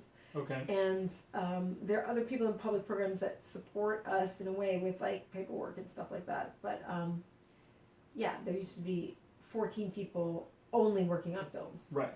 And we as a family, we were always encouraged to work. Like, Dad worked for the city of New York 40 hours a week. And because he was doing shift work, he did those 40 hours in like 2 or 3 days. Right. Like usually back to back, 4 days would be 40 hours or 80 hours or something like that because they would be there 24/7. But then he would come home and then work 40 hours a week on his electrical contracting company. And so we just thought that was normal. Right. And so we're like, hey, yeah, you got to work. Right. And then Mom worked like crazy because she had 9,000 pounds of clothes to wash every week with 8 kids and like 500 eggs to cook a month. You know what I mean? Like, it was insane how much food that ran through that house. But So I think we just were always around it. Like, yeah, we're going to be working. And then you started working really young. How old were you when you started working? My first job, I was 12. And what were you doing? We were talking about this, but I want to... So my first job was working at Noli's. In Bedford Hills, Shout out to New Bedford. York. It was cool before the Clintons moved there. Or no, they live in Chappaqua. Oh, praise It's the Lord. Martha Stewart. Oh, for real? We got the convict? Dang, man. I love that Snoop Dogg meme. Have you ever seen it? It's like, which one of these is it's a felon? I love that meme. That's great. It's not Snoop Dogg, for those of you who just thought that was a joke to poke fun at Snoop Dogg. It's poking fun at Martha Stewart. Felon. Don't run people over because you're mad. Okay. So there was a store in Bedford Hills called the Oriental American. I think that's what it was called. So PC. Right, so PC. And it was an Oriental... Yeah, it wasn't Oriental. It was an Asian food market. Right. It was owned and run by a Filipina, and she was good friends with our mom. And so I started stocking shelves for her when I was 12. We were living in Purdy's at the time, so I would ride my bike to the Purdy's train station, take my bike on the train. Which you needed a permit for. Which I needed a permit for, so I had gotten myself a permit. And it was 3 stops, right? Or 4?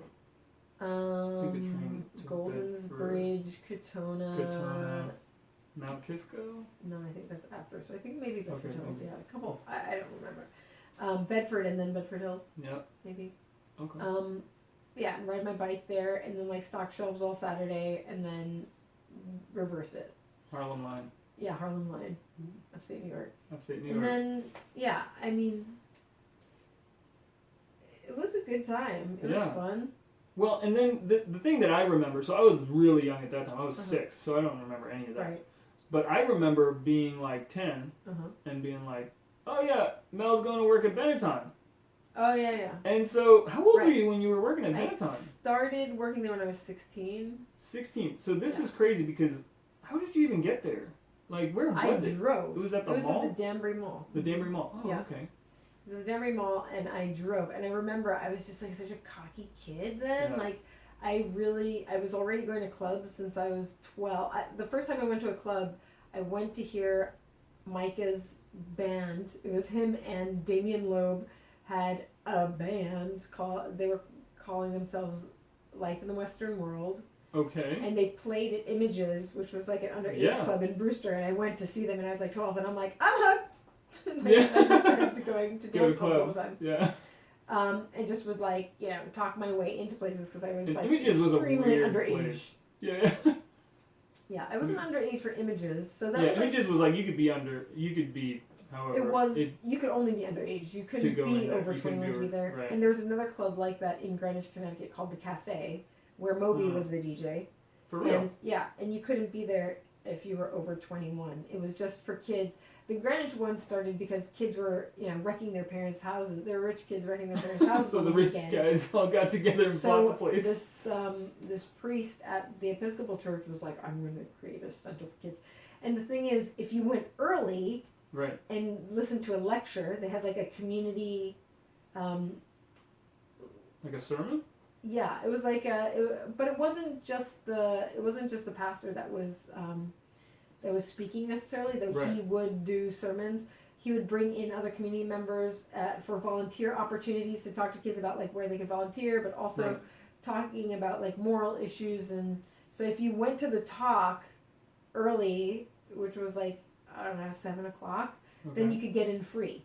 Oh, but if you didn't, I think it was $5 cover charge or something. What? Yeah. That's crazy. Yeah. And so the funny thing is, so it's in the fellowship hall of a church, right? Upstairs, this big old stone and church. Moby's DJing. Moby's the DJ.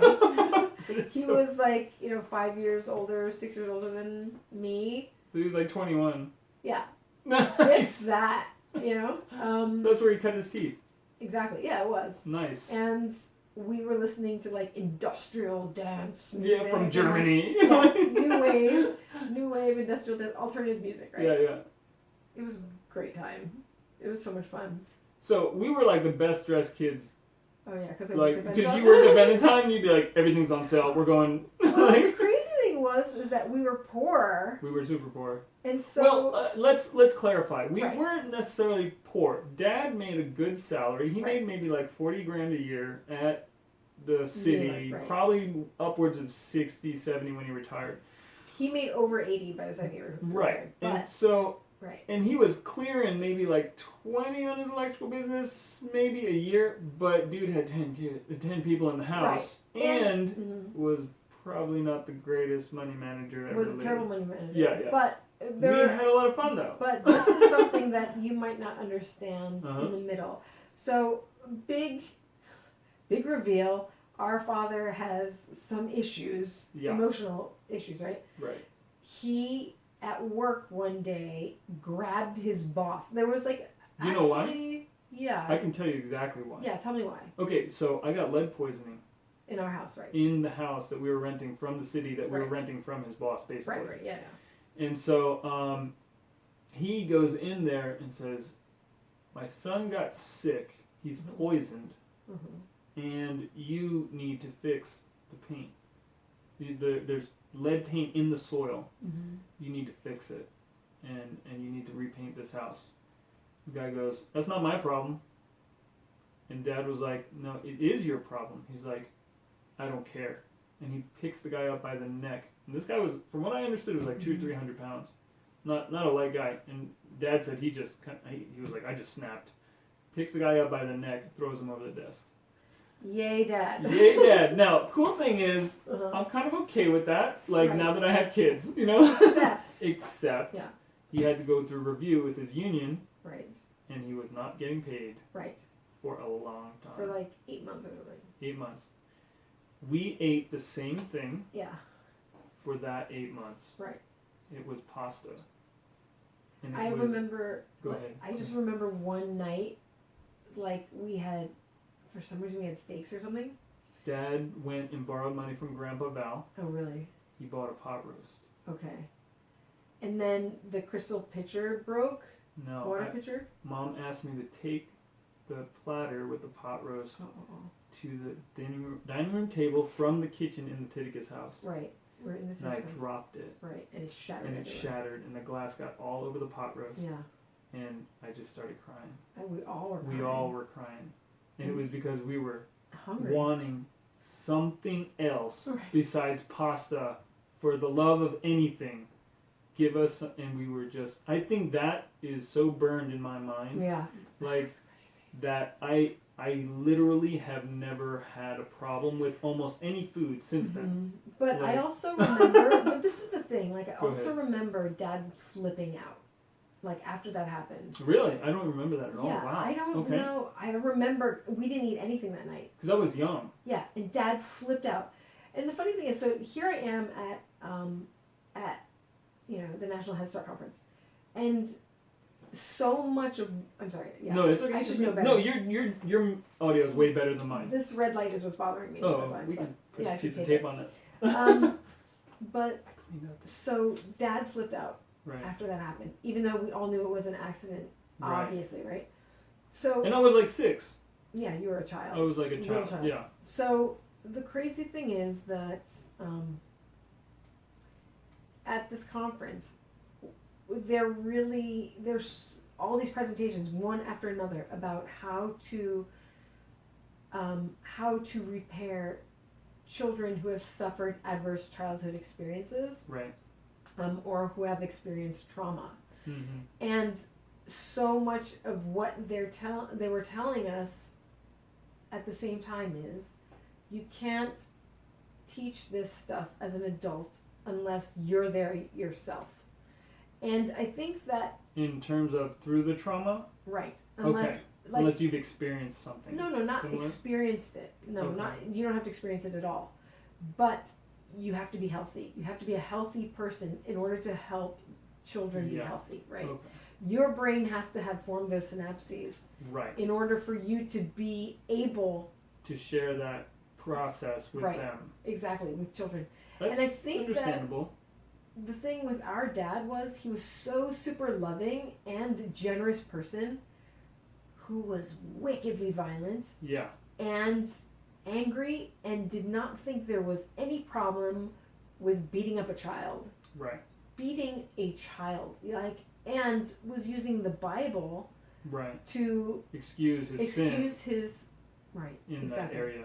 Mm-hmm. So, because something was broken in him, and and it was never repaired, and he was not taught somehow, even though he had really loving parents too. Right. Well, I think he went through a trauma. He did. And I don't know that I know the full details of all of that. Right. But a lot of it had to do with the fact that, so we ended up going to family therapy. Like, right. I don't know if you remember those group therapies. Oh, I hated them. I didn't know what they were for. Right. And like, that was the thing that bothered me. And then I'm like, who is this idiot? Right. And why is my dad out of the house? Nobody explained anything. No. Right. Nobody explained anything. Yeah. And, I mean, I'll say what started this whole thing. Right. Dad threw Mom. She got whiplash. Oh. Mom went to the chiropractor because she couldn't move very well. The chiropractor was one of Dad's best friends from church, Dr. Delamere, and said, what happened? He can't do this, and called the cops on him. Gotcha. So that was incredible to me, that this guy, and Dr. Delamere, he was a bombast also, you know? But he knew what was right and what was wrong. Well, he had a defining line that he would not cross, and for Dad, there was no line. You know, he was just erratic. And the funny thing with Dad is, I was always like, why is this guy so crazy? When he basically was raised by 6 adults, because his older siblings were so much older than him. Right. And he had 2 very loving parents. Like, why is he such a mess? Right. And, you know, I remember being in therapy, and they're like, are you a Vietnam vet? Yes, he's a Vietnam vet. But he's like, but I never really touched the ground, whatever. But still, he flew in Vietnam on many missions. Right. And more than that, he was around the chemicals all the time, right? That's true. And also then, the other crazy thing is his job with New York City, working in the pump houses, all these dudes that he worked with, they all had non-Hodgkin's lymphoma. Really? And Dad's like, now they're telling us maybe it's from working with all these chemicals. What? So that's another crazy thing. And so all these people who have worked in industrial agriculture during the same time frame with similar chemicals, or the same chemicals have Hodgkin's and non-Hodgkin's lymphoma. That's wild. Yeah. So maybe there's something to that. Who knows? Right. And Dad's sister was always telling him, take your vitamins. Right. Eat walnuts, take all these antioxidants, and like Dad's always been kind of freaked out about all that. I wonder if that's the only reason why he hasn't had it yet. Right, he hasn't lasted this long. Yeah, he drinks olive oil like they're shots, you know, like. It's a little strange. But one of the crazy things that I learned in these family therapy sessions was that Dad was. And Grandma Carmel, she was her own special person. She told Mom when Mom was having children, like, don't expect me to babysit. I'm not babysitting. I already did it.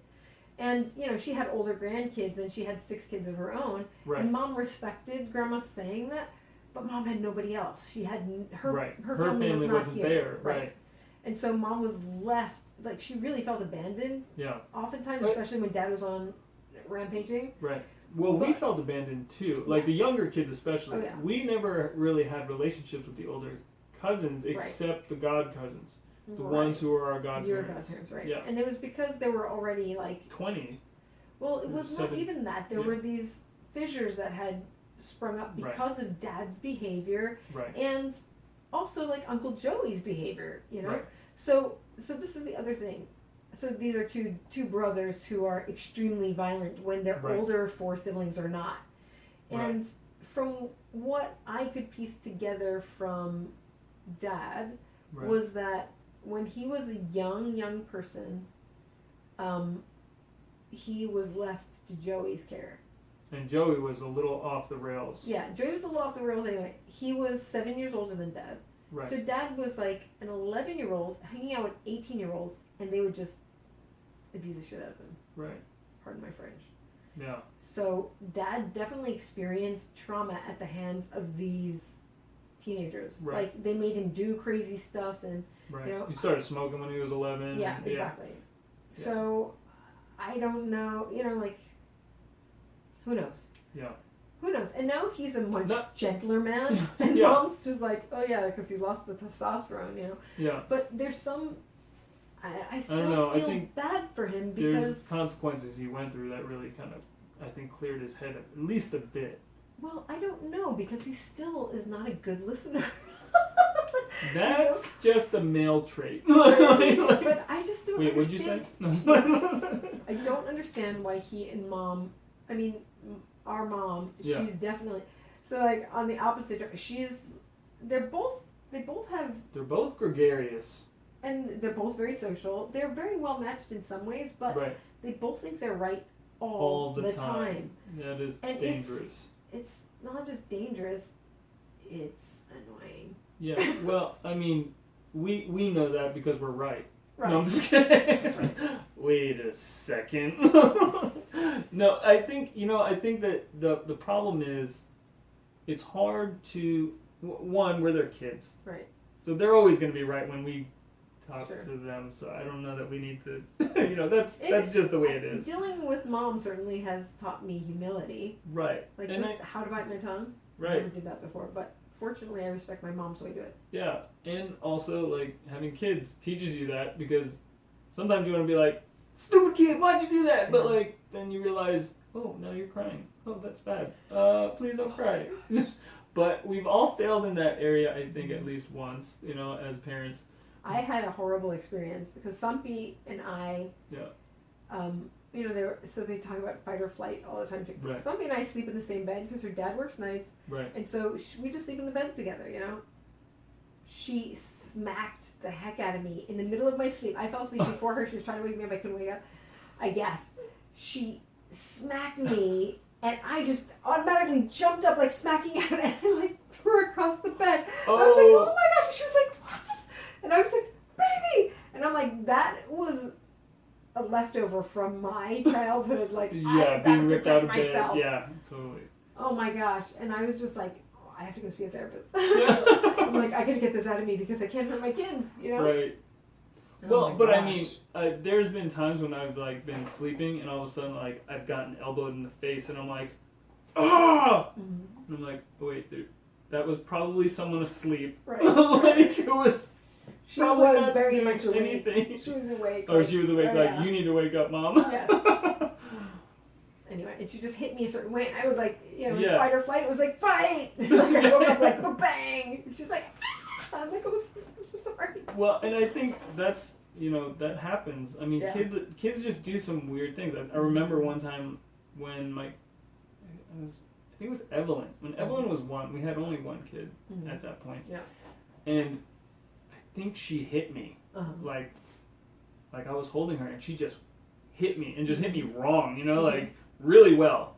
And I was just like, you need to like you need to take this kid right now. Like, please. Yeah.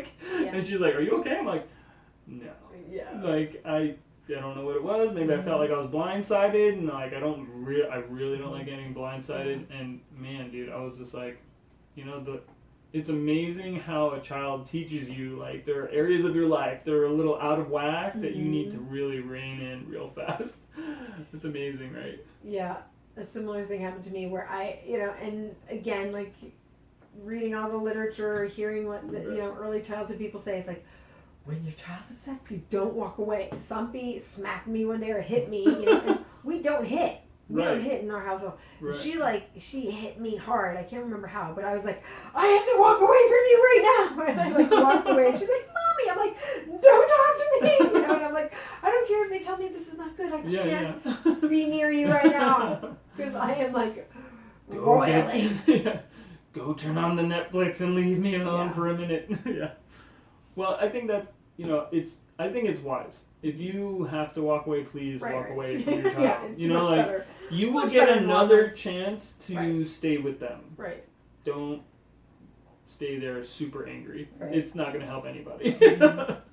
Okay. Anyway, so all right. What's up? Well, okay. Do you want to? Can I segue that into Val talking about? Yes, Grandpa Val, right? Yeah. Yeah. Go ahead. So I'm down with that. Valentino, that's our dad's dad. Yeah, the patriarch of our family. Right. So this is so I never really understood why our dad was so violent. And I remember talking to Grandma Carmela about this. Like, did Grandpa hit the kids? You know, Right. and I think more than anybody, Grandma swatted people. Oh, right. She But had the not wooden really. spoon in I the don't- Italian yeah. house. I mean, But what it are you going to wasn't expect? but she didn't like beat them. You know. Right. She told me when Tino was young. She's like, oh no, Grandpa.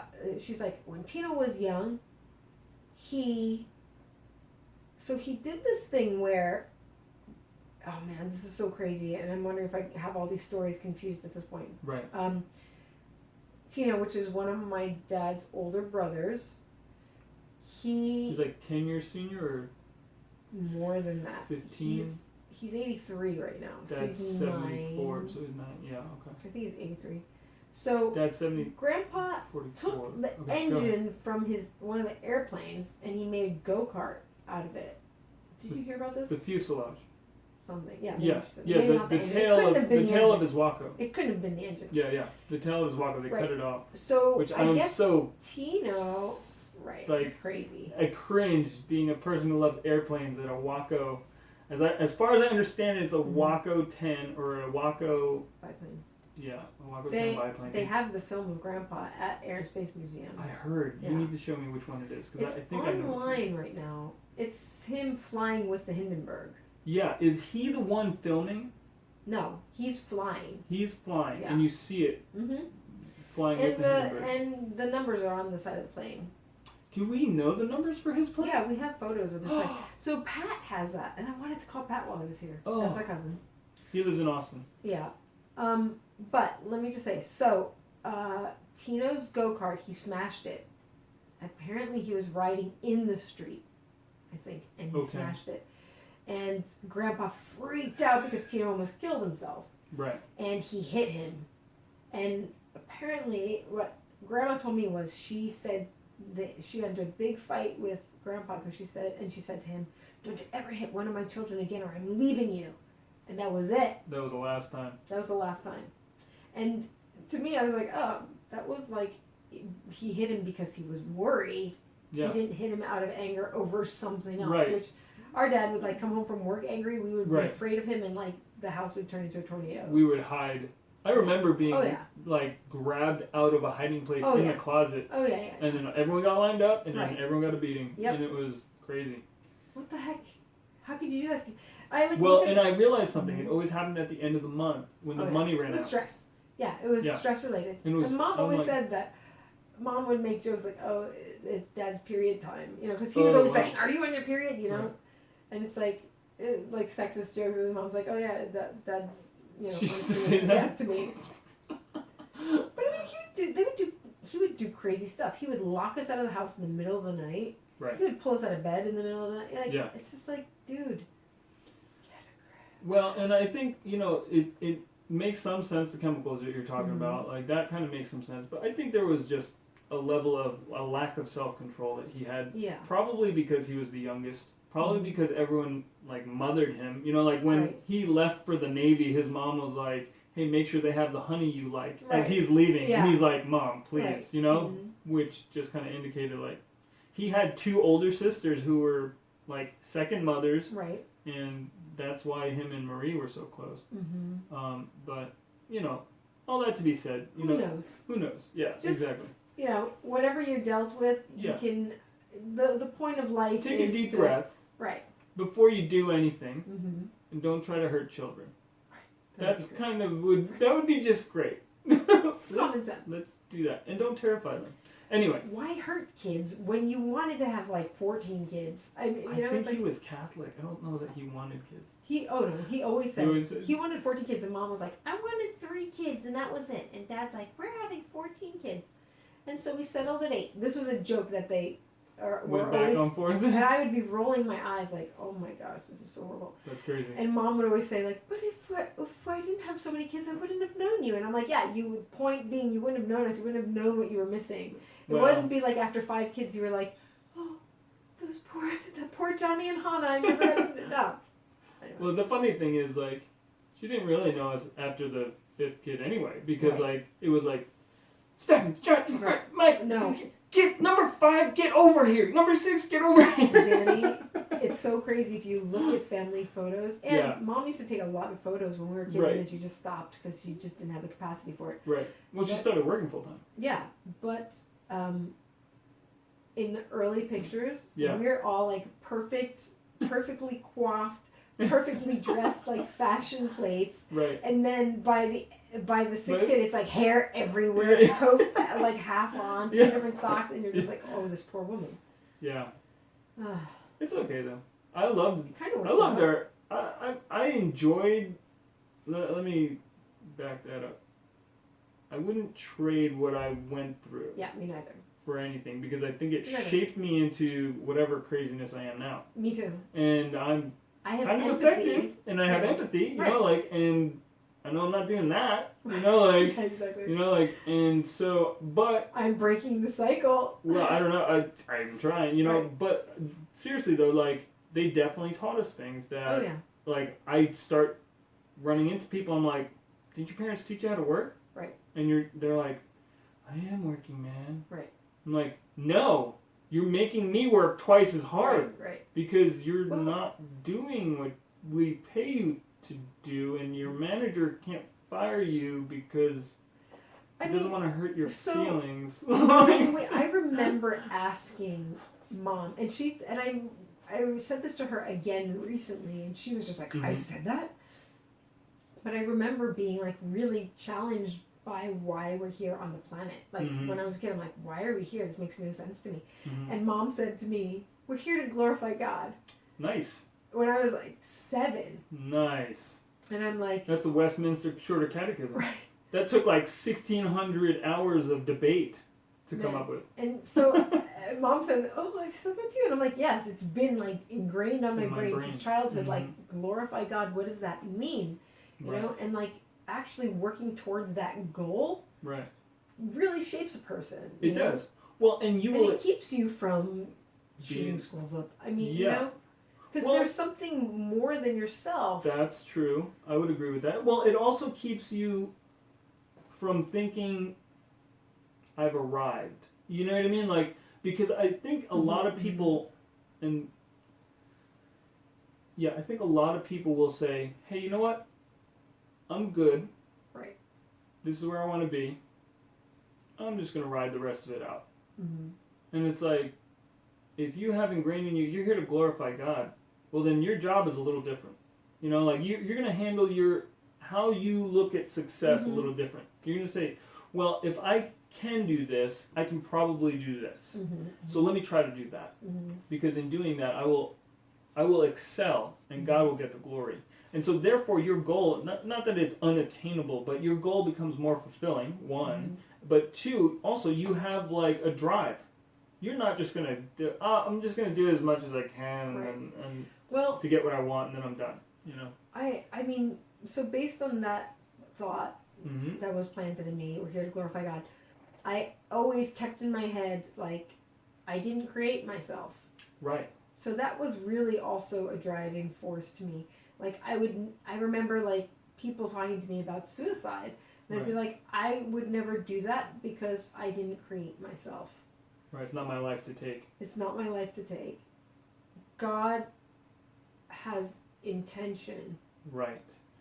And purpose. And purpose for me. And so this was the other thing. So that's the third thing. And I feel like I inherited, you know, I've always felt since I was a child, and why I so desperately wanted a girl, actually, as my offspring, my one and only offspring. I always felt that I inherited this question about life from Mom, who inherited it from her mom. Like, why are we here? Like, getting to the core of that and passing that on to my own child. Like, keep in your mind, why are we here? Right. And it's to glorify God. Like, and this is the thing that's interesting. And this is going to go into something that I don't know how to phrase it, but I think it's called multidisciplinary understanding is what I think our world lacks. Okay? And this is why we have biology teachers who are evolutionists. Okay? And it's because they refuse to understand coding. Okay? Because a first-year computer science programmer in college will tell you that a program left to itself to build itself will not execute. Mm-hmm. Not only that, but a program left to build its own compiler will not execute. And a program that is not designed to replicate itself will not replicate itself. Okay? An evolutionary biologist has to ignore that in order to believe in evolution. Because the human genome is a programming language. Can I say something though? Sure, I'm sorry. I'm totally going off on a tangent. Oh, no. I love this. Okay, go ahead. But what I don't understand is like... Sure. I'm really upset by the argument about evolution. Okay. Because it's one thing to feel that or to believe that humans evolved from a single cell organism. Right. And it's another thing to believe that we as life forms now don't evolve. Because we do evolve, and that's obvious. And I agree with that. there is a Christian, not Christian, but there is like, the Creator allowed for that. That's the whole there's purpose. a Pauline creed for you to become more like Christ. Exactly. So you have to progress in your understanding. Right. So why do people act like this is the same argument? Okay. I just don't. It drives me crazy. We've seen even as the earth warms, we see animals evolve. The color of their coat, their diet. Yeah. These things happen. They have to. The thing is, and the other thing that So always killed me since youth group. Yeah. God doesn't change. We change. That's what they said? No, that's what I believe. Oh, yeah. Why can't people just say that? And we're not. Right. And it's like they're saying like they're. Well, and the they're good always creationists trying to will. say like, when we say that we change, that means God is imperfect. No, He created us imperfect so that we could change out of our own free will. Well, okay. Now this we. You're Calvinist? You're Calvinist, though. Yeah, I am a Calvinist. So now I will say this: Calvin was not a Calvinist. Right. And also, Calvin had some really psycho issues towards the end of his life. Yes, he did. Which, like, he thought the government should just start whacking people who did not agree. So I'm not that Calvinist. Right. But I will say, so there's one thing that I like to explain to people, because I'm a scientist by nature. I wanted to be a physicist. I don't know if you know that. Yeah, But, so, but what I want people to understand is that I have a rational thought process. I believe that there is micro evolution and there is macro evolution. Okay, macro evolution says we came from an amoeba and that's where all the species came from. Okay, whatever. That's a belief system. Microevolution, there is evidence for. Inside your species, someone's going to have a characteristic. That characteristic is going to be passed on to the next guy, and then that is going to continue because it's stronger for the whole species. Totally scientifically provable. I totally agree with it. The problem I have is when a person who is a biology specialist has failed to take a programming class and tells me that I came from a monkey. Okay? My favorite sign in all museums is in the Museum of Natural History in New York City, in the Origin of Man section of the museum. There's a sign there. It says, "Here's the chimpanzee, and this is our descendant. It has only 2% different genetic makeup, which is only 2.3 million different characteristics. Million with an M. Million. Yeah. Okay. And then, who let that get past the curator of the museum? Like, this is our descendant, 2.3 million. Our ancestor. There's not enough time in creation for a genetic positive mutation to get us there. Even if the entire life of the cosmos is 64 billion years. Well, yeah, I always found it funny that they it's impossible. So we're 2% different than chimpanzees, and we're 10% different than elephants. Yeah, exactly. Okay, and then they're like, but look how complicated our genetic code is. Yeah, the amoeba has 68 genetic pairs, I think. Don't quote me on this. I'm a physicist, but it has more genetic pairs than a human. So really what we're saying is humans have devolved, or we're saying devolved into the amoeba. right, exactly. The amoeba is coming up next. You know what I mean? Like, we're in trouble. Like, That's very watch out for that amoeba. Douglas Adams. Yeah, exactly. Like, don't panic. You know? But the truth is like, you have to ignore. Oh, okay. You can actually go. I'm gonna grab water. Okay, yeah, good. We'll just edit it out. Yeah. But We'll do this in post. are you okay? Like, Okay. this is like. What time is it? Oh, it's probably like 1 in the morning. Oh my gosh, it's like 10:30. That's not bad. Do you want to crash here? I don't think I can because I haven't even packed yet. I hate to do this though. Oh, it's okay. Because it's okay. No, that's not gonna match now. whatever. So you're gonna have to drive me? Yeah, that's okay.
There's like. I refilled your water too. Thank you. Yeah. This guy. Mm-hmm. Hold on. Tell me on the mic. Oh. Is that right? Yeah. Okay. Thanks for popcorn. Yeah. It's so funny. Mm-hmm. As soon as. Okay, we were taking a popcorn break for a minute. This is really funny. I'm going to say this on the mic because I thought it was hilarious. So my sister is a film aficionado. And when I said, hey, what snacks do you want at our little podcast deal? She's like, popcorn. I'm like, there's no snack. She is such a film nut. It's not even funny. Like, it's just in the blood. Need popcorn. What are we doing? It's a native food. Bring popcorn. Do you know what nixtamalization is? Nixtamalization? Yeah. No. That is the process of taking corn and mixing it with a type of wood ash to create food, which like every corn community does. And combining those two things creates every amino acid needed for a human protein. Really? Yeah.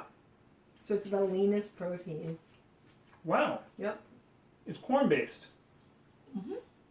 Corn and ash. Wood ash. Wood ash. So how hard is it to make? Hopis use saltbush. Wood ash. It's easy. You And they burn make it. bread out of it. Yeah, you burn it. You burn it and roll and then you collect ashes. What? Mohawks use, I think, maple. Sugar maple. So you have to use a certain type of wood. I doesn't mean, really different matter. communities use, Whatever they have. yeah, I don't know. It's probably, a lot of it has to do with flavor, I'm sure. Right. That's interesting. And then they make bread. Make bread. Mohawks make soup. Interesting. Corn soup. So, I mean, in the Southwest, they make bread because they don't have a lot of water probably, and they would make, like Hopis would make this bread called piki bread. It's like paper thin, and they fold it up and like roll it into what would look like a burrito for us, but nothing in it. It's just like air and this very thin crepe, really, really thin, like crepe-like bread, but it keeps for a year. What? Yeah. And it's a full out amino acid. It's full on protein, straight up protein, and you can like it's How's super it protein? lightweight. It's and corn. You can That's weird. corn has some amino acids in it, right? I just thought it was all carbs. That's why I'm like, that's weird. And the chemical reaction between the two create all the Amino amino acids. acids for protein. Wow, that's like beans and rice. Better than But better beans. than beans and rice. That's amazing. Uh-huh. I love stuff like that. Yep. And in English, it's called nixtamalization. Nixtamalization. Wow, I gotta do research on that. I Mhm. really am interested in that. Yeah. So I've been trying to figure out how to get amino acids because I started working out, and apparently people who work out drink amino acids, and I'm not really sure why. I know. I'm like, To create what are protein. you drinking? Like, Create protein? your body shape is better than mine, so I'm going to investigate that, but I'm not really sure why you're drinking some weird water-looking amino acid mixture. Okay. Very odd. Anyway, I'd much rather eat something that looked actually like food. Mm-hmm. It makes more sense to me. And have butter on it. Butter's awesome. Okay, so to get back to what we were talking about just a minute ago, and I think what I'm going to do is we're going to do a hard stop at 11 because I just think that we could talk forever. You're going to drive me back to town. Yeah, I do, and that's fine. I'm sorry. No, that's okay. So And then I'm going to go see Avengers. really, No. why not? It'd be funny. That's actually okay. Let's talk on this for just a minute, Yep. okay? I have a theory. Mm-hmm. Avengers and Marvel movies in general Mm-hmm. do so well Mm-hmm. because they have storylines and dialogue. Okay? Okay. DC movies Mm-hmm. fail at both of those in general. Okay. Except for Wonder Okay. Woman, from what I heard. I haven't watched Wonder Woman just because there's a little bit of scantily cladness that I'm not really too It's safe really good. around. But Yvette Wynn saw it. She was like, "It's amazing. It's I wish Uh-huh. they had more clothes on so you could go see it." And which I can appreciate, you know. But the idea is this: Mm-hmm. if you tell a story Mm-hmm. and connect the stories, that's what Marvel's doing. That's all. They just have a really Well, huge book of stories to work from. we do. Again, Yeah. I'm just going over here because I'm chewing popcorn. Oh, that's fine. I think the chewing makes you more human. I think that Marvel does funny well. Oh, witty. Yeah, but actually there are like jokes. You know, like Iron Man can be funny, right? Right. I don't know if you saw Thor Ragnarok. I did. It's straight up funny. It is funny. I mean, it's like, hold on, I'm coming around again. That opening scene, like when they were doing that, I was just like, that's hilarious. Yeah. Like, because it's literally what would happen if you were chained and just spinning slowly. Like, hold on, I'm trying to pay attention to you while you're freaking out. That Tiger told the story that you know, when Thor is thrown into that arena, and Hulk comes and he's like, I know him from work. Yeah. I love that line. Apparently, a kid who was like a Make-A-Wish kid, whose dream was to be on, you know, the set of Thor, he came up with that line. He said, like, you should say, oh yeah, I know him from work. And they put it in. That's awesome. I love it. That was my favorite line in the movie. It's actually my favorite moment when he's like, it's hilarious. I lost my hammer, you know, my sister tried to kill me or something like that, you know, and my dad died, you know, and he's like just recounting like how his life is all jacked up right now. Just like my favorite scene. And I think the thing that is so interesting. Like, oh, you're almost as strong as me. No, be strong. Yeah, exactly. Their conversation is like pretty brilliant. Yeah. We're both like fire. Well, I'm like big fire. You like little fire. I think it's funny because like Yvette doesn't like that kind of humor, but I think that dry, strange humor, like we picked that up from Monty Python. Oh yeah. Like growing up around Micah with his bizarre taste in movies, British movies, and just crazy or British humor, crazy movies that we watched growing up. I think we just kind of like, I have a soft spot for like just nutty stuff like that. Yeah, me too.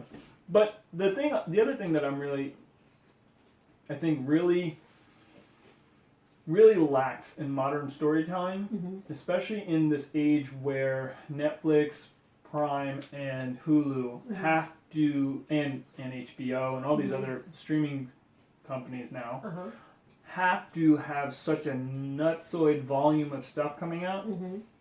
I think the wit has gotten diluted. I think that there's not enough wit. I think it happened before these 100%. I think the last good, like, solid wit was like the first 5 seasons of Gilmore Girls. I will tell you why, well, in my impression, why stories are so bad. Because we have sociopaths who are given jobs over and over and over, and their bad behavior is applauded by the industry and has been for so long. Well, and the thing that really... I mean, this is just crap. Yeah. Like, I remember, like, when the first Transformers came out, it was a crap movie. Yeah. And there were so many effects in it, you couldn't even see what was happening. Right, you lost yourself in the action sequences. Right. And I, like, these horrible, like... misogynistic thought jokes about teenage girls. Yeah. And you're like, okay, so this is an old man making crude jokes so he could be cool to teenage boys, maybe his own teenage son. Yeah. And it's disgusting, and this is not what we should be feeding our children, period. Right. What do? Make another one, and another, and another. Well, and but it's sold. It's making money. Right. But it's making money. Well, but the thing is, why did it make money? Because it had those crass jokes in it and scandals. Because the effects were amazing. Right. And people love Transformers because there was a story there already. But... because it was part of our childhood. That's why I wanted to see nostalgia. It. You know, nostalgia. And people brought their kids and whatever. And, and we're catching up to the imagined technology, right? Right. Of 30 years ago. Why can't we try to make a movie with all that crap in it? And I think that Marvel has. Yeah. You know? Well, and they have... I think one of the things... the other thing they do is they go deep into personal stories. Like when I saw Winter Soldier, I was like, okay. Well, Marvel makes human connections. Yes, 100%. They tell human stories. With superheroes, which is really funny. But I think one of the biggest thing that really turned me off to DC, and I was like, I'm not watching this, is Superman versus Batman. Yeah. So two the biggest good guys blockbuster are going with to be no plot. No plot. no plot, but even worse, a disgusting premise where two people we're supposed to see as heroes Mm-hmm. are trying to kill each other in brutal. I saw one fight sequence, and I'm like, It's this brutal. is so disgusting. Mm-hmm. Like, oh, because they have superpowers, they can kill each other in superhuman way. I'm like, this is disgusting. Yeah. And then we wonder why kids shoot up schools. Come Right. on. Well, and it's That brutality. industry could lie for so many years saying, oh, kids are not violent because they see it on TV. Yes, they That's are. a lie for money. That's a lie for money. And the worst part is this, okay? Honestly, they did not lie to us. We lied to ourselves. They called it programming. So, I mean, honestly, if you're going to call something programming, unless you don't know the definition of programming, then that's not really on them. What do you mean they called it programming? Like TV, television. Oh, Television is programming. Oh, yeah. Television programming. And if movies aren't just fancy That's TV, double yeah, exactly. And, I mean, hey, you know what? It is. That's why we're very careful. I mean, our kids, look, we're just like normal parents.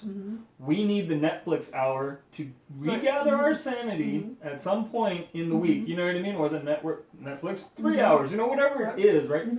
We don't let them watch what they want, because every time we do, our kids come out at the end and they're like, I want this, I want that, you're a jerk. And like, you're like, whoa, hold on, where's this language coming from? It's like, oh, that show had it on there. Oh, okay, we're not doing that show anymore. You know, and I think that's something that is really, like, if our kids get really messed up, it's because we didn't curate for them. Yeah, absolutely. You know what I mean? It's like, your responsibility. Right, exactly. And This it's is how I feel. I mean, I remember having arguments with certain people, who shall remain nameless, about public schools and how they will never let their kids go to public schools because they don't want their kids to be guinea pigs. And I'm like, no. You have to teach your children. You are the first teacher in their lives. You're the most important teacher. Yeah, Don't 100%. Why would you leave that up to Some person. a random person, actually, a random assigned person Right. in a school? A school is for something. Okay, teach a kid how to read the alphabet and stuff. Yeah, the most screwed up kids I met were in private school. Right. Like when I went to private school, I was like, holy crow, this kid is like 6th grade and he's a blithering drunk. You know what I mean? Like, why is he a blithering drunk? Oh, because his parents are rich enough for him to be a blithering drunk at the, at ripe old age of 13. Because he's being taken care of by servants. Right, exactly. And the servants are definitely going to give him what he wants because they don't want to get fired. No, they just don't want to get fired. I mean, it's like, it's job security. But anyway, all that to be said, I think the human connection, it's addicting. Like me and my wife, that's when a new Marvel movie comes out. We did not see Captain Marvel only because I have no history with Captain Marvel. You should go see it because it ties in. Okay, that's cool, and I want to. And but but she's part of not me is scantily like, clad. yeah, exactly. She's got clothes on. That's awesome. Clothes on.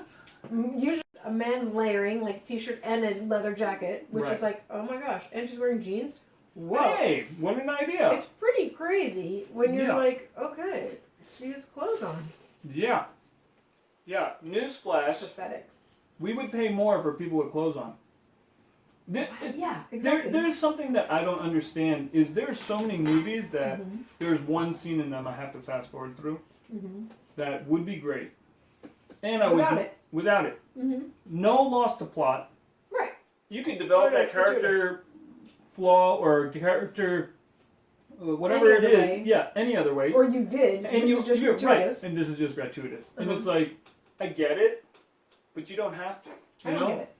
I literally don't get it. Yeah, I think the only reason why it's there is because the studio requires it. That doesn't even make sense, and I don't think it's true. I think that, like, directors want to see it, and unfortunately, they want to take advantage of young women, actors. I mean, let's just call it what it is. That's probably true. We're looking at, like, you're looking at, like, Harvey Weinstein. Yeah. Like, this man, a beast, a demonic person. Yeah. People knew it. Yeah. And it's money, you know? But it's also like-minded men. Oh, yeah. They've protected him. And, well, and I think the thing that... It's like the Catholic Church. Yeah. Oh, 100%. They're protecting each other, you know? And you're just like... And this, I think this goes back to... They all think that way, and they're protecting each other, but they all know it's wrong. That's the crazy thing. not one of them said, this is right, or this is good behavior, or this, why should I be hiding it? No. They all know it's wrong. Yeah. Yeah. That is infuriating. Because the truth of the matter is, like, and again, I know that we run in more independent circles in terms of film. Like, I think in terms of my enjoyment of film, the films that I really enjoyed usually are independent films. Except the Marvel movies, because they tell a human story. You know what I mean? But I think that the weird thing to me is sometimes independent films think they have to have that. Oh yeah. And sometimes they're like told worse. That. They are told that. Yeah. And it's a lot like, of times they are told that. Yeah, and it's like, I honestly think that the future of all this is YouTube. This is where YouTube took everyone out in terms of. Yeah, I know. You can use that. You can totally use that. Yeah. Yeah. This is where YouTube is going to take everyone out, and actually I'm going to use it too. Yeah, is because there are alternatives available. People are creating what they want to people see. are telling stories without smut. Okay. Yeah. And also, you can get any type of story you want. Like. Well, the thing is, yeah. I'm sorry. No, it's okay. Like, one of my favorite things to watch is like repair guys. Like car repair guys on YouTube. I have this one guy, he's in Houston, his name's Scotty Kilmer. It's just hilarious. And it's because he loves what he does. And he tells stories about like what car you should or should not get. And then he tells stories about how he had to fix cars that you really don't want to get. You know what I mean? And it's just brilliant because it's clean and I can't watch enough of it. Which is strange. You know what I mean? Sophie and I. Well, I was going to say this. This is the weird thing about, like, movies that have, like, one inappropriate scene. You still have to pay the same amount of money. Yes. You don't get your money back for that little crappy piece. And they built a lie around audiences wanting it. Necessity for it. Yeah. Oh, yeah. I'm like, this is a film about fishing? Why does this woman show up? It's like, yeah. Or this is a film about, like, space travel. Why? What is Why this are the part? aliens scantily clad? Yeah, like, yeah. How is that even possible? Right. Like, Sampi and I love to Doesn't make any watch sense. this woman named Steph J. Okay. Steffj, letter J. She's a Mexican woman, maybe 20 years old, and she has like probably 200 pets. Oh wow. And her parents must think she's. I don't know how her parents put up Deal with with it, it. Yeah. she goes through like building her terrariums or like Right. how she like cycles her aquariums to get new fish and like and she has ducks and she like incubated duck eggs or whatever or like some kind of chicken eggs and that's it. Right. Somebody can't get enough of it. And this young woman, she is so brilliant. I was saying to people at work like, oh, we should give her we should give her an internship because she's like young. Like we should give her an internship at the zoo. Except who would take care of her animals? Right. But she does 2 YouTube channels. She does the same exact show, one in Spanish and one in English. Wow. She's like incredible. That's brilliant. That's really brilliant. Well, and I think the thing that's cool about that is we're getting a whole different type of film now. It's either documentary or instructional. Like it's almost education. Oh yeah, no. Like I mean, it's all film is education. All media is to education. teach you something. It could be good or bad. Yeah. But it is an education. You know, you're receiving some sort of information. Right. Yeah. Okay. All right. So. Yes. Was there another question? Yes. Oh yeah, we have 3 minutes. We have 3 minutes. Tell me. Yeah. All right. I have 2 questions that I definitely want you to ask. Okay. Answer or ask? All right. No, the answer. I'm sorry. Tell me your favorite Grandpa Valentino story. Oh yeah. Grandpa Valentino is. While you're thinking about it, I'm going to tell background on Grandpa Valentino. Grandpa Val is the most. Was the patriarch of our family. He was 6th grade educated and was an engineer for an electric company. He was the most brilliant man, Con Ed in New York City, like the first electric company. He fixed the New York blackout in the 1960s. With a hairpin. With a hairpin and a blowtorch, apparently. He also flew airplanes in the 30s and 40s. He was a barnstormer. Earhart. knew Amelia Earhart, flew out of the same airport that Spirit of St. Louis flew out of, out on Long Island. He was just a genius. He was a radio operator. He fixed all his own cars, rode motorcycles, was a Golden Gloves boxer. Mm-hmm. He was a Renaissance man. He was like the most Japanese Italian person. Filmed every single thing, and I can say that 'cause I'm Japanese and Italian, but filmed every single thing he could get his hands on because he loved film. Took pictures of everything, took 8mm of everything, which is why our whole family is obsessed with film. So tell me your favorite story about Grandpa Val. I mean, I don't know, like when I think of Grandpa Val, it's not like a story like pops into my head. When you say that, like the first thing that comes to my head is like the feeling of being with him. Okay. Like he was a calming presence. He was just a warm, loving person. He didn't talk that much, actually. 10 words a year. You're right. Maybe. But he was always... Most of those words were, cut it short, Connie. Right. Which is his he had wife. like a crazy New York accent. Cut it short, He had Connie. like a Queen's accent. He... You know, consummate filmmaker. He would tell by showing. You know, he would demonstrate to you how to do things. He was always showing you how to make or do things. He taught all of us to drive when we were like 8 and 9. Really? Oh yeah. He would let us drive in Montauk. What? Yeah. Nice. Like I couldn't reach a pedal, so I could sit on his lap. The car. Right. I don't mean just the... Bought a piece of property in Montauk, New York in 1940. No, 1920 something. What? Yeah. No. Property since the 20s? Well, no. They fished. Because they were doing the... Daddy was born in 43. Yeah. So it was long. It was when. It was before that? Yeah, oh, because yeah, Tino and Andrew were teenagers. Okay. I think they started building the house before Dad was born, and they had the parcel for a couple years before that. But they were still going to Hither Hills? Because I remember Dad used to sleep as a baby they were camping in Hither Hills when they already owned the property. Because there was a big hole in it or whatever. So the boys, so that's what Tino hated the Montauk house, he said. Because everybody else would be at camping and at the beach. He would be digging out the basement with Andrew his whole summer. Wow.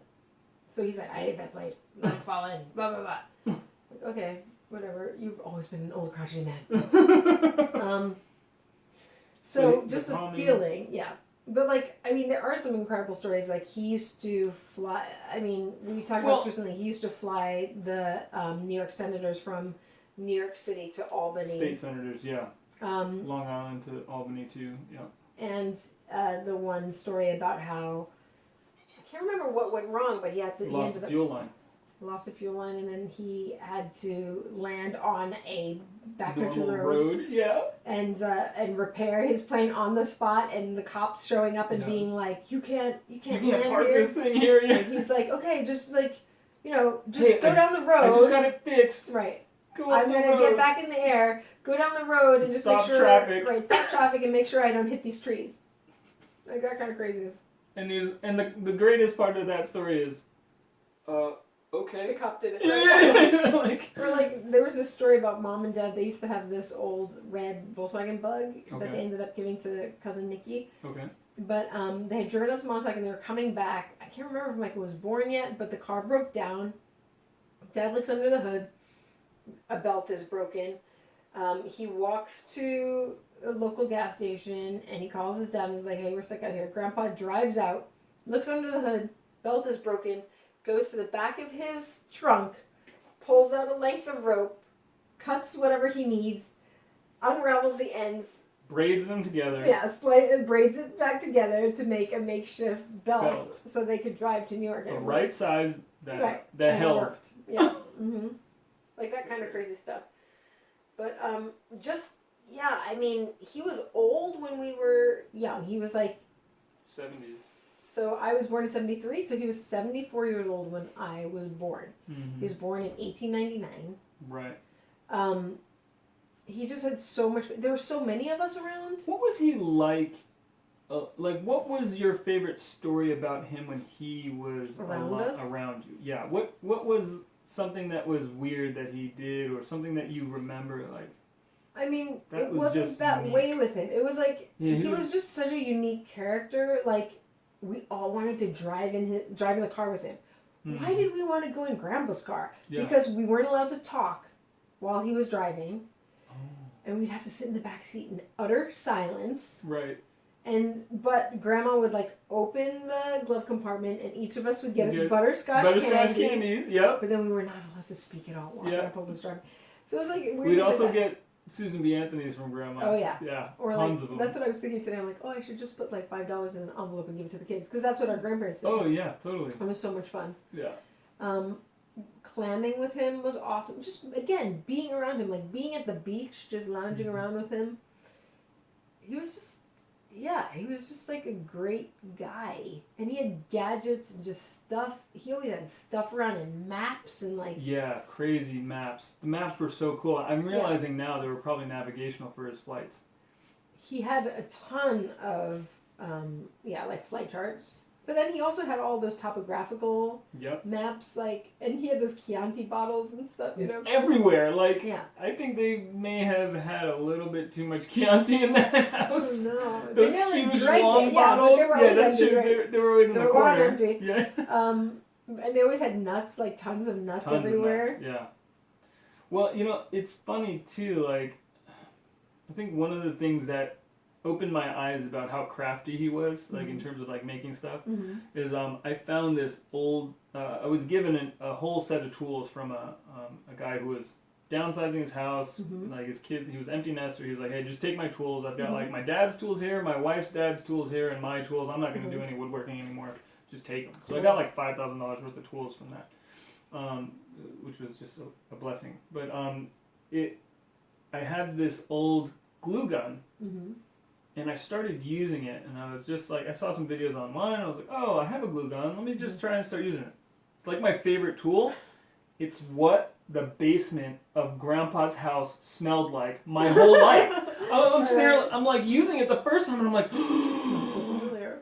What is this smell? And then I'm like, where does this smell come from? And then I'm like, oh my goodness, the Corona House basement, the whole basement smelled like hot glue. And then I was like, oh my goodness, that's what he was doing down there. It was just like piecing things together and like. I don't know if you talked to Dad. You were telling me about jackhammering out your forehead. Tile. So they did that in the Bayside house in the basement. Grandpa and Dad did it together. Oh wow. They jackhammered out the basement and poured new concrete. Like they did crazy stuff together.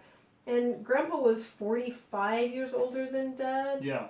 And so Grandpa was retired when Dad was like in his 20s, so they did everything together. And even before that, when they were, really? Yeah, they did everything together. Huh. And so this was the other thing, like Dad broke down really when his dad had a stroke. Right. That was kind of like the end for him. And Dad didn't know how to manage that, and having this person who is iconic. A solid rock, for years, and then just dismantled in front of you. Right, exactly. Yeah. That was really rough. I don't know. Grandpa was just so special. He was just an incredibly special person. I think my favorite story. I feel bad too though, because everybody talks about Grandpa, but I was saying like Grandma. Yeah, Grandma is amazing too. She was an incredible. Grandma was like one of the first women to graduate from Columbia University. My Mom goodness. said to me the other day, I was so mad at her because talking about like not going to college. Mom's like, "Oh, you should have gone to Columbia because Grandma gave them money for years." I'm like, what? Are you joking? Mom's like, you would have been in the legacy there. I'm like, why didn't you say this to me when I was in high school? When I was 20, or like 16. And she was like, she was like, I was just too busy to think. I'm like, I didn't graduate from college, and I could have gone to Columbia. That's so crazy. Probably a free ride. Like, part of what I was so concerned about was that we didn't have any money. We had zero money. Well, I will say this. She donated money to them forever. Well, and that's the funniest thing about our family. Mm-hmm. Like, Mike is a cameraman. Mm-hmm. probably clears 70 to 100 a year, probably more because he lives in California. You work at the Smithsonian, 80 to 100 a year. I work over here at sysadmin at a major hospital corporation, clearing somewhere between, I'm just going to give a range because I'm not going to talk about that, but like somewhere between, in San Antonio, a sysadmin 3 makes somewhere between 50 and 85, something like that, 90, something like that. 110 if you can get into USAA. I think, I don't know. That's a rumor, but I believe them. But I mean, none of us went to college. None of us went to college, except for Francis, who doesn't use his degree. He does triage, but on the side. He's teaching the Bible in the jungle. You know what I mean? That. All of us are in the non-jungle. All of us are professionals, but we just don't. Yeah, none of us graduated. None of us graduated from college, and I think Stefan's got almost the most normal job, but he owned his own business for years before 9/11. Ran a 3-man crew as a carpenter, and had his own trucks and stuff. Yeah, we're just so weird, and it's one because of God's grace, of course. Only by the grace of God go I. I think Grandma used to say that all the time, right? But that's so true. But it's also because we learned how to work at a young age, and Mom and Dad really exemplified how to work hard, to take care of what you need to take care of, to get where you need to get. And I think that is something that I just want to encourage people out there, that you don't need a degree. Go do what you love to do. I love to help people, and I love to fix things. Guess what? Work in IT. Because everyone in IT has to start on the service desk or has to start as a field service tech fixing computers. And you're going to eat dirt and garbage for the first 4 years of your career. Everyone has to.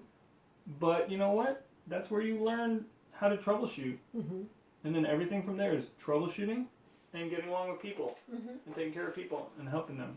And if you love to help people, get into IT. I mean it. And if you don't like people, get into programming. One of our IT techs, he can't stand people, and he still does it. I'm like, you're hilarious. Yeah.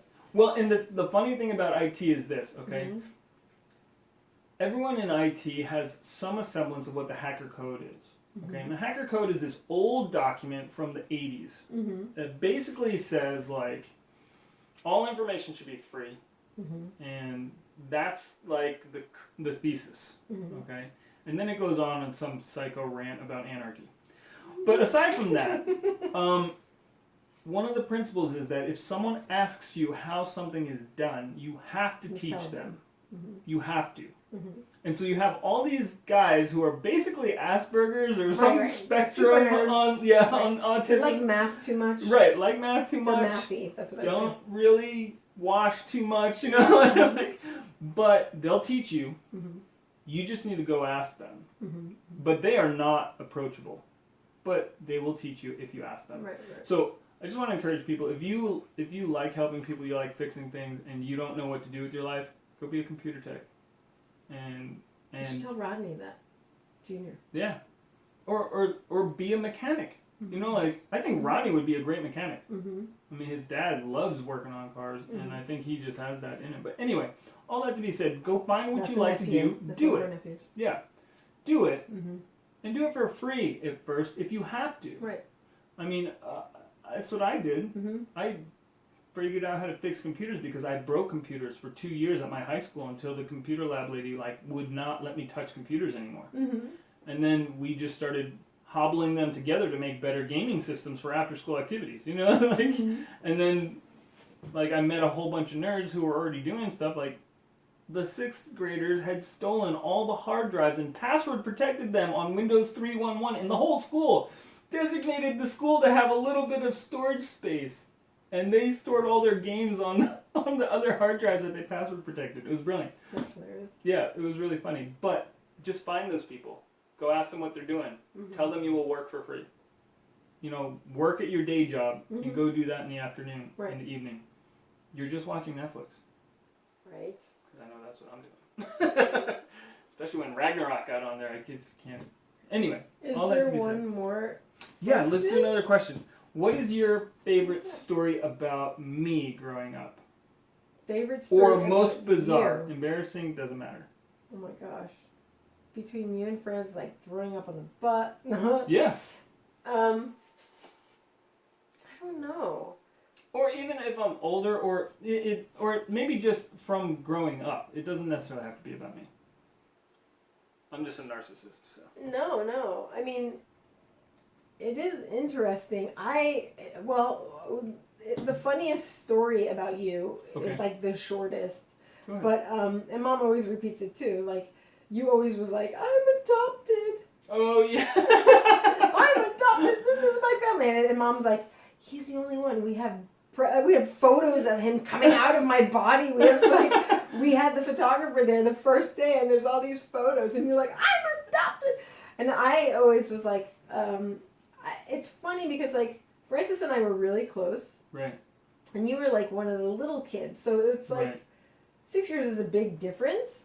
Right. Francis and I are 4 years apart, but I always had this weird protectiveness of you, and you didn't care. It's funny because you always felt like the outlier. You yourself personally felt like the outlier, and like no one cared about me, kind of thing. Right. And I felt the same way. Like, oh, interesting. Because I grew up with a disabled older sister right in front of me, and then a disabled brother right after me. Right behind you. That's true. I didn't even think about that. I remember having the flu and being sent to school and was told, well, I'll give you a note so you could get off the bus at the doctor's office.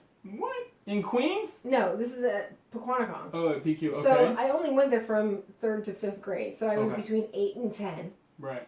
So I could get off the bus after school, after being in school all day with the flu. Right. I could get off the bus at the doctor's office, and then I could walk the 2 miles from Somers home. So I definitely had like middle child syndrome, right? Like I remember once being at Melrose, like at 12, right, and like hiding from the nuns between the double doors, right, and the 2 sets of doors.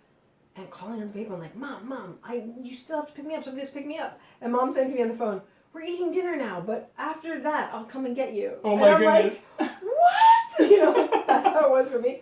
And I kind of felt like you were in a similar position. Yeah. Because something about Francis and Johnny was such a charmer. Francis was the golden boy. Yeah, Francis was the golden boy. Right. Mom would tell me all the time, like, oh, well, Francis is smarter than all of you. Right. And I'd be like, shut up! Yeah, like, which he is book smarter than I would say some of us. Right. But maybe. I don't think so. I think John intellectually is beyond us somewhere. No. Intellectually, no. Johnny's got this, like you were saying. Stefan has like the height of street smarts. I would say like classical education would be you. Johnny, I would say like he's got Johnny, a different type of intelligence. Right, exactly. Like you were saying before, and like Francis has Francis has like the Asian road to success. You know, like Johnny has intelligence. Johnny has a primal intelligence. Right? I would think that's right. Francis, I don't think of him as being very Western, but he is in some way very bookish. Yeah. I think he's a good thinker. He's not a shallow thinker. Oh no. He can process, and he's super intelligent. He's very intelligent. Micah too. But much more artistic. Micah's way artistic. Yeah. So you were between these 2 kids. Yeah. Like the golden boy Francis, and the intellectual, and the charmer. Right. Yeah. So I always felt like, okay, Daniel and I were the same. Like That's interesting. And you were always like, get away from me! And I'd be like watching over you from a distance, and you'd be like, nobody loves me! Nobody! Yeah. I was the drama king. And I was just like, okay, I'm gonna stay over here and make sure he doesn't hurt himself. Well, the funniest thing is the reason why I thought I was adopted was because I have a vivid memory of my family looking at me through a glass window while I'm sitting in some sort of clear plastic tub. Right. That's like early memories. Yeah, 100%. Like I totally think that was like me in the nursery at the hospital. But the thing that I didn't understand was every baby goes to that nursery. It's not just the adopted babies. In the olden days, they took all the babies away. Yeah, exactly. Well, even in when we had Evelyn, we were like, oh, please take her to the nursery. Because we had preeclampsia, so we had been up for like 36 hours or something like that. We're just psycho things going on. Uh-huh. So we were like, that's hard. And it was crazy. But yeah, so okay, that's hilarious. That's funny, right? So that's one thing. There was something else you had mentioned that I wanted to talk about, but yeah. It was crazy. But that's what it was. Crazy Clicks. Stuff. There were cliques in our family because our family was so big. Yeah, so the funniest thing which is hilarious. That makes a lot more sense to me. You were the middle child of the older four. Right, exactly. And I was the middle child of the lower four. Right? Yeah. Mm-hmm. And that's really interesting because it's strange being in a big family. It's different. It's totally different. People ask you questions about, oh yeah, this was what it was like. Like, no, the oldest kid got all the cars. Right. And we got nothing. You know, we shared the last 3 cars of the existence and the truck. You know, right. It's so. When Dad got the van, you know. It's so funny. I'm hitting the mic. No, it's okay. Yeah, I don't know. I like you were saying. I loved our child. We had great childhood. We had 2 crazy city parents who were like, we're moving to the country. We're getting sheep. You know. Oh, I wanted to talk to you about sheep. Go ahead. So I remember just so when we moved to this crazy town in Westchester. It's called Purdy's. It is the only town similar to Rome in that it exists inside another town. It is so small, right? But it has its own deal going on. It is a hamlet. It is a hamlet of. Whatever a hamlet is, right? But I remember.